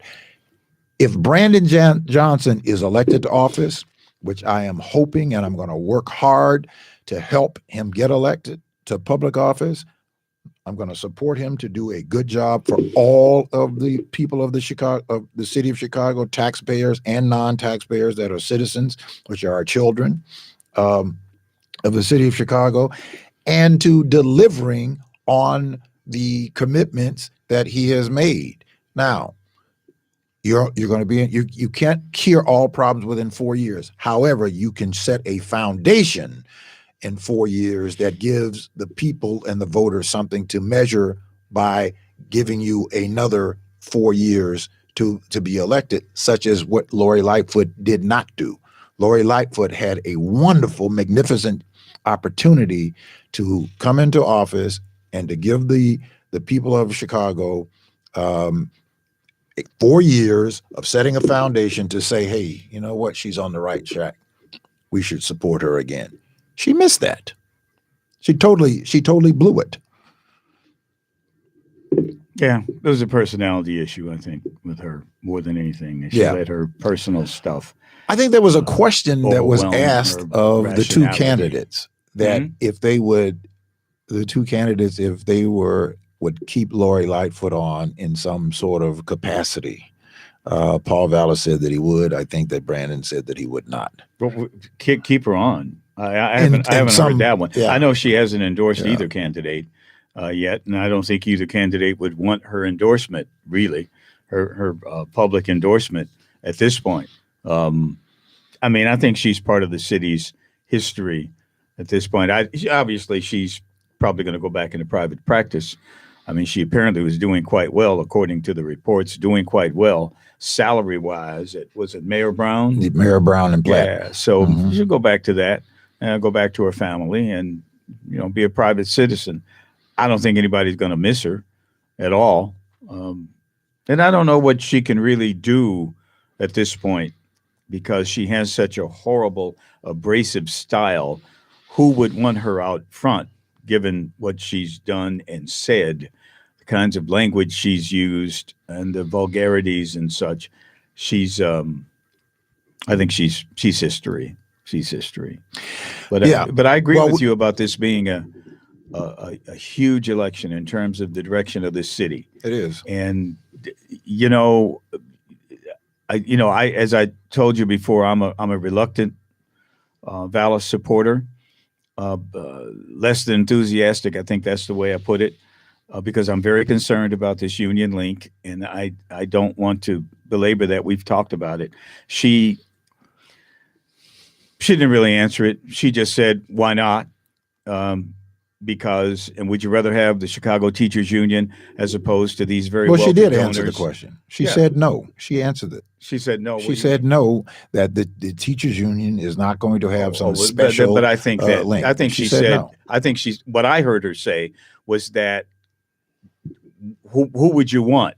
The Chicago Teachers Union calling the shots, or these rich donors, these business people calling the shots? Well, I think she made that but distinction. I think That's what she the said. distinctions that she was making is that people are trying to weaponize the Chicago Teachers Union as the Chicago Teaching Union is going to infiltrate the mayor's office, Mhm. but Yeah. they give a pass to Paul Vallis's people who are propping Okay, him up, fine. as well as the You're FOP. saying the same thing I said. So And that's what she yeah. said. And that's what she said. And it's the same thing And I said. you and have there's this a guy public John perception. Cantazares who makes this ridiculous statement that he puts out to suggest that there's going to be blood on the streets if Paul Vallis is not elected as the mayor of the city of Chicago. This is why Blood a on the good streets reason. in terms of crime. This is I think that's what he meant. That there no, would be we people can't say what he committing meant. wholesale crimes. Well, first of all, Well, I don't think he meant that he the said cops that would be out he said shooting that they were people. I don't think he meant that. we don't know what he meant. Well, I don't think he We meant don't- that. we- but I interpret what he said. I and interpret what I heard. I him interpret say, him there would saying be blood on the street. I interpret him because saying that crime police would be out of officers control. can chase people down and hunt them down like rabbits. Well, I mean, if you want to go that, Willie if you Wilson want to go said that way, well, so did Willie Paul Wilson Vallis. He said just said that. it differently. Well, how did he say it differently? He said What that did he say? is going to reinstitute foot chases. Okay, well, That's not hunting them down like rabbits. Yes, it is. It's the Well, same thing. That's That's really? saying- That's your That's saying that interpretation police of it. officers. That's your I'm interpretation. interpreting just like No, you you gave I an know, interpretation, exactly. so But I'm I giving just my want you to interpretation. say that's your interpretation. That's my Okay, interpretation. good. That's my As long as interpretation. you Is understand that he is saying that we're gonna unleash police officers and take the handcuffs off of them to let them go out. That was Willie and Wilson. To continue to hunt them down. Take the handcuffs off the cops and like- put them on the criminals. That was Willie. Willie said that, and he's going to hunt them down like rabbit. But Paul Vallis also said it. Paul that we're- Vallis said that he said about we're the gonna take handcuffs the- on the the- cops and the he's- whatever. His words. That's really were, not a bad idea, really. I mean, if you put the handcuffs on the criminals, that's a pretty good idea. I'm down with that. Put the handcuffs on the criminals. Really? Not on innocent people, but on the criminals. Absolutely, I'm down with that. Yeah. You're To consistent put with that? I'm consistent with put the handcuffs on the criminals, not on the private innocent citizens, but on the criminals. Absolutely, the criminals have to be stopped. That, I have no problem with that. I have no problems with people being held to account of their actions. I have no problems with that. But I do have a problem with someone who is going to use something that, in more cases than not, was not effective. And you had 3. Did you see the special on Channel 5 the other day with the 3 former superintendents? I heard about it. It was very good, Mhm. very good, with Eddie Johnson, Jody and Weiss, and McCarthy on. I thought it was very, very good to hear that conversation, because now let me just say this, because policing is important. Policing is important, but we have to take off the burden from the Chicago Police Department to being the end that be all to resolving all of the social ills that exist in the city of Chicago. In real estate, one of the things that we talk about that is important to maintaining property, you know what that is? Preventative maintenance. To prevent people from being in situations and to prevent these kinds of inequities that we have takes the burden off of police officers. I want police officers in Chicago to be as bored as the police officers are in Barrington, as bored as they are in Orland Park, and all these other neighborhoods where you have in Glenview and all these areas where, a fender bender is an excitement for them to turn their lights on and go racing to it. That gives them something to do. I want our police officers to be just that bored. I want them to be more officer friendlies, going to schools and going to parks and contributing in that way than them having to be under that pressure. But in order for that to happen, we have to change the way that we have been administering our city to make sure that it is more equitable, that you have more people participating, expanding the tax base so that people have good paying jobs, so that they are not in these conditions where they are, in these desperate conditions that creates the kind of crime and violence that we see happening. Yeah, that's what we want. And that's what Brandon Johnson is talking about. He's going to do that. He's talking. Try that. He's absolutely going to work towards doing that. He's going to get jobs for people right now in yes. communities. Yeah. Well, that's a great yes. goal. That's a great goal. And you know where they're going to come? You know where they're going to? There are jobs. But listen, I don't know. We don't man. have a single poor white neighborhood in Chicago. Not one. Not one what? Poor white community in Chicago. Not one poor white neighborhood in Chicago. I've said that for years. Right. So I made that observation many years ago. Absolutely. Not a single one. All right. So that means that there has not been an acute focus on making sure that there's not a single poor black or brown community in Chicago. Well, I think that there's not a poor white neighborhood in Chicago is because the poor white people moved out. They're gone. No. They're gone, man. They're gone. They moved out, man. You look at Headway, a place like that. They don't live there anymore. Canaryville, they don't live there. No, they live there. They live there. They're just not poor neighborhoods. They live in Headwich. I just came from Headwich. I just came from Headwich. But they're not poor white people. Of course they're not poor. That's what I'm talking about. They've been made unpoor if they were poor. They've been made unpoor because they have jobs. Where in any of these communities they have jobs. And you know where they're working? In the city. Where? In city government. In city jobs. Where? Where? In state jobs. In county jobs. They're working. But when you go in and black people are not at the level of equity that they should be, certainly not at the level of equitable. So you mean to tell me the city workforce is way behind of its equity, if you will. Behind. Well, in terms of the percentage of black people. Absolutely. That there's 30% black people in the city of Chicago.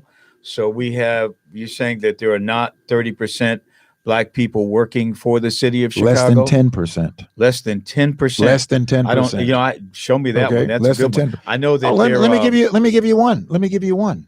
Mm-hmm. The Chicago Fire Department. Oh, horrible. Do you know there's less than 300 black fire out of like 5,000? Out of 5,000. Yeah. Okay. Horrible. Well, they have a what is it called? An appendage G or something like that in the contract that it says that they are to have at least 30%. They've met that standard with the Hispanic community. What happened with, if we look back the last 30 years. Same thing with police officers. The last 30 years that we've had administrations, 3 different administrations now in the last 30 years since 1993. Let's give it that gets Daley into his first term. Mm-hmm. We haven't had, they haven't been able to fix that. Why is that? We got a call here. I don't know why they haven't done it, but we've got a call. Good evening. You're on the People Show on Intellectual Radio. Thank you for calling. Who are we talking to? This is Ricky Hendon, your friend. Ricky Hendon, my friend. Ricky, how are you, my friend? Yeah. I'm great. How you doing, Charles? Good, man. We haven't seen you in a while, Ricky. I've been hearing you a lot as you go about your business, and I think you've done some admirable work, my brother, particularly on the cannabis situation in terms of raising awareness of what happened and what needed to be done and still needs to be done. But what's on your mind tonight, Ricky? That. Well, let me since you brought that up, first, big up to you and Mark. I mean, we worked together on getting rid of the red light cameras and stopping that stick up highway robbery of people. When I was senator, I killed a bill for about 5 years. They passed it the day I left. But Ricky, the one thing that most people don't know that you and I worked on, which you led for us, and that was to stop the red light camera companies from giving people tickets for just their front tire going over the traffic stop. Right. They had a rule saying if your car was 1 inch over the line, they would give you a ticket. The cameras would go off. And I was like, that's ridiculous, bullshit. The chrome on your car might be, over the line, and they give you a ticket for that. It don't make no sense. No pedestrians there, nothing. And we killed that expansion of 10,000 more additional red light cameras that they wanted to put in the state of Illinois. I killed that for 5 years with Republican support because I knew how to walk across the other side of the aisle and get votes. And that's very vital. So I just wanted to say that. But Charles, I wanted to just say on the cannabis real quick, what we've done in the new legislation coming up, which is being carried by Representative Marcus Evans and LaShawn Ford. They both have 2 different bills, I believe, in the House, and Senator Kimberly A. Lightford in the Senate. I don't know the other Senate sponsors. She may have them both.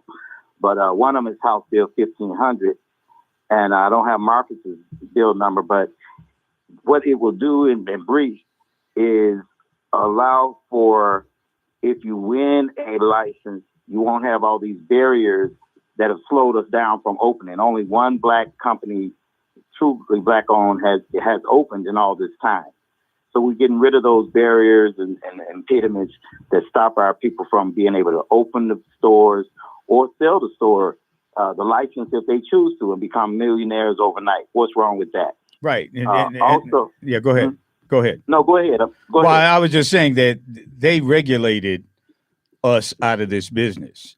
And it was insidious the way it was done. They regulated black folks out of this business that was created out of whole cloth.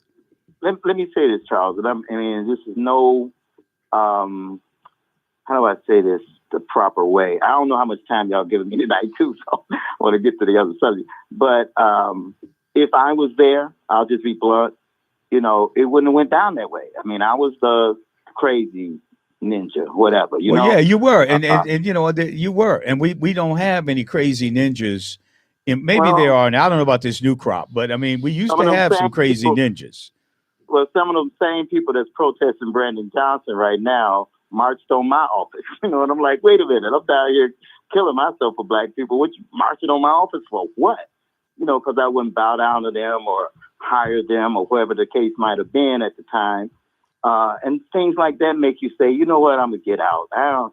Who needs this in my life? I'm working for my people. They marching on me. The same ones are wearing the black mask and protesting Brandon right now. And that's the truth, my friend. But I pointed out to some legislators after I left some of the flaws in the bill. And, they heed and hawed a little bit and thought it would be all right. And it wasn't. The good news is they get it now. And JB is on board with the changes that we need. Took too long? Yes. Because believe me, I have investors who've been waiting 3 years. You know what I'm saying? Thank God they understand the situation sometime. But, because 3 years is a long time to wait. But it won't be there coming forward. And there are new licenses I wanted to get to this because I love sharing with our people available coming up. And you have to apply by April 20th. Okay, it's an easier process. It's online and all that.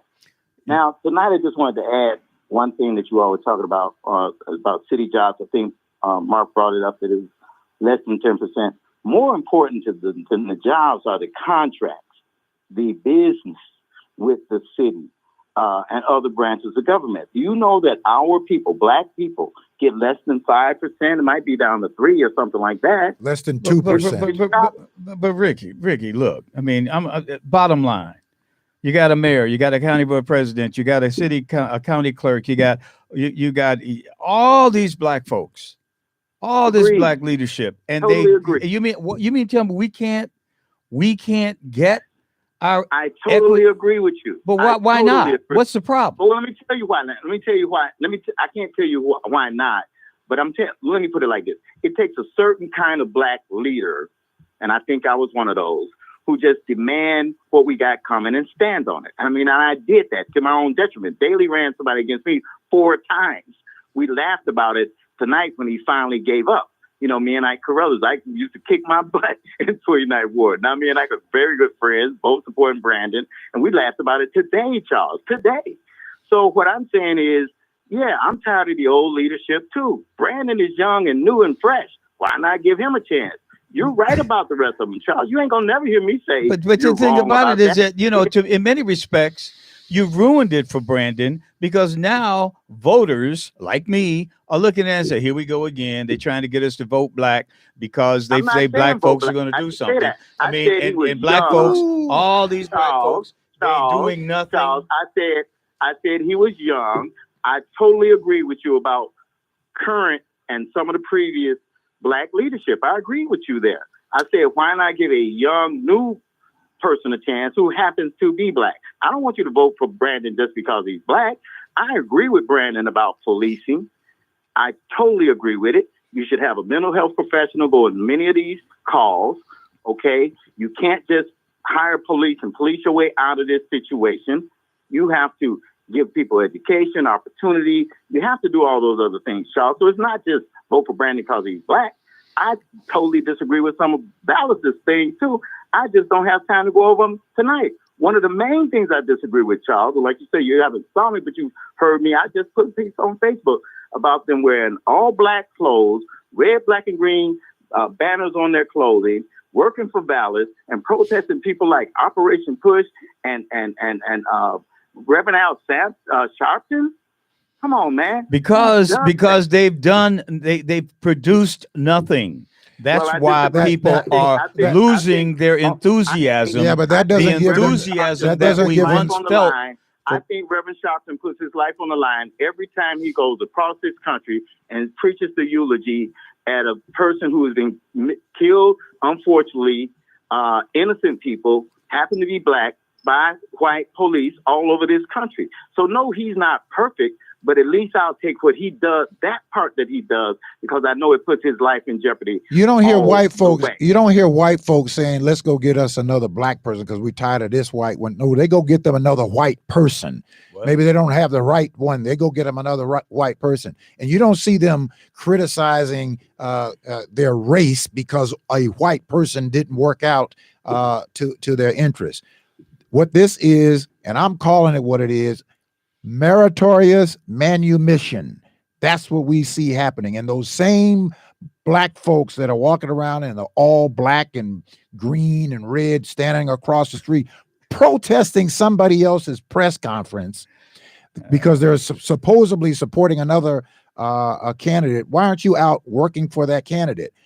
Those same ones, if they got in trouble, the first phone number they'd be calling is Reverend Jesse Jackson and Al Sharpton to come to their rescue, because them white folks like Paul Vallis that they're out there think that they're working for and it's working in their interest won't be answering the call.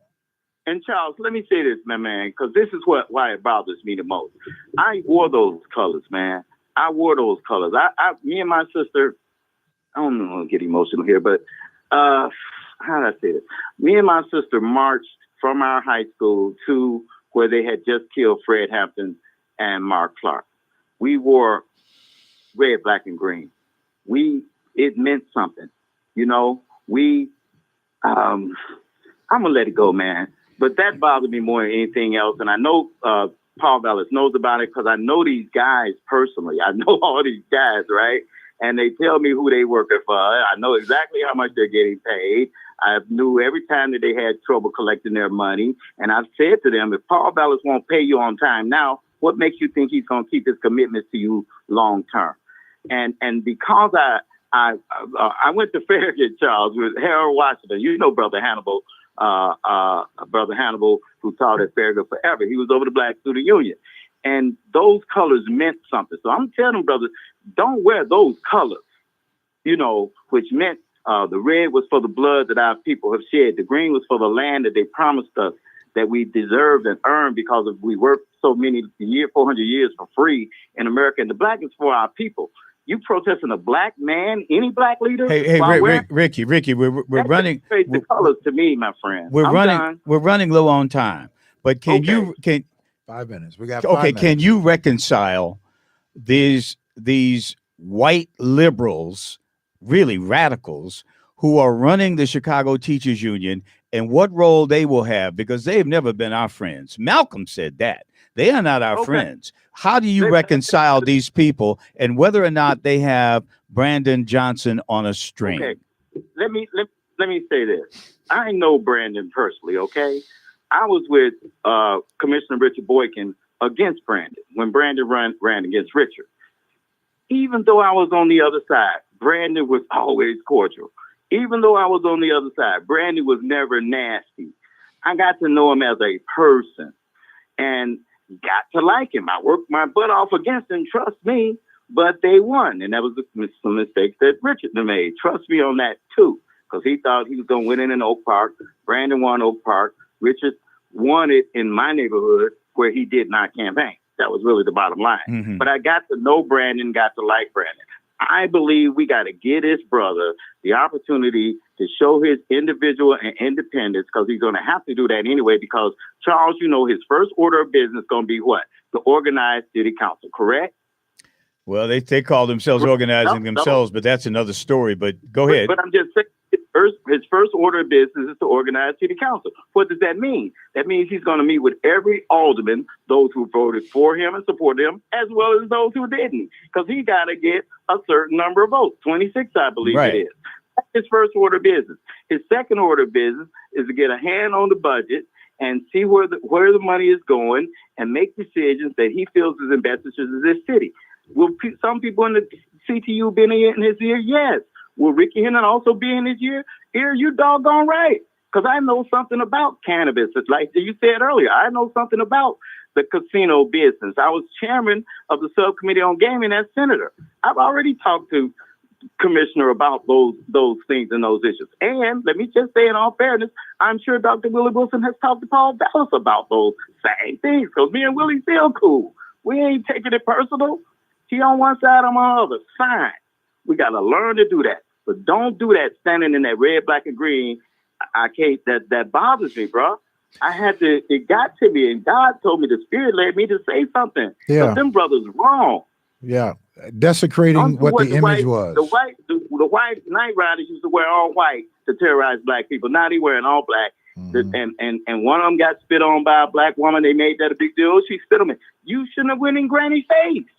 You know, come on, man. Well, Granny, you know, they came into a press conference. Press conference to push her out the way.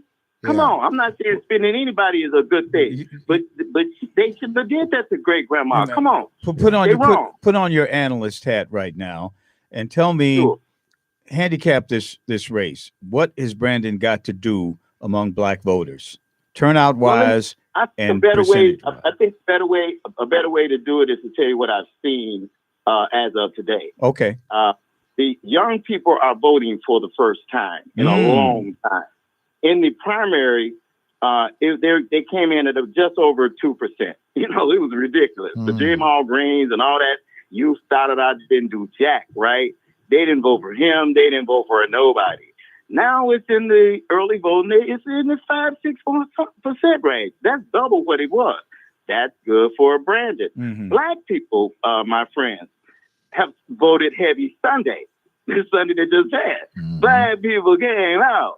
And we finally start seeing black wards higher than the more segregated, for lack of a better way to say it, white wards. The Logan Square area and Lake Shore is going good for Brandon. And I really believe it's going to be 51-49 Brandon Johnson. Hey, I believe they're playing us off now, Ricky. Thank you so much for calling, man. Thank you, guys. You got to come in here and talk to us sometime live. Yeah. Really enjoying it. Okay, all right. Bet that. Appreciate you, bro. All right. Okay, right after that. All right, that's going to do it for us this week. It's been a great show. We want to thank Tara Stamp from the Chicago Teachers Union, and certainly we want to thank Dr. Wyatt from New Orleans. She is a education policy expert in New Orleans, Louisiana. And we And want certainly to we thank, want to thank Hendon. Ricky Hendon, Certainly, that was a the pleasant surprise retired tonight. state senator. I've been trying to get Ricky on for a little while. He and I have been trying to get together, but that's going to do it for us this week. Go vote tomorrow. Vote Brandon Johnson, elected mayor, city of Chicago. Good night.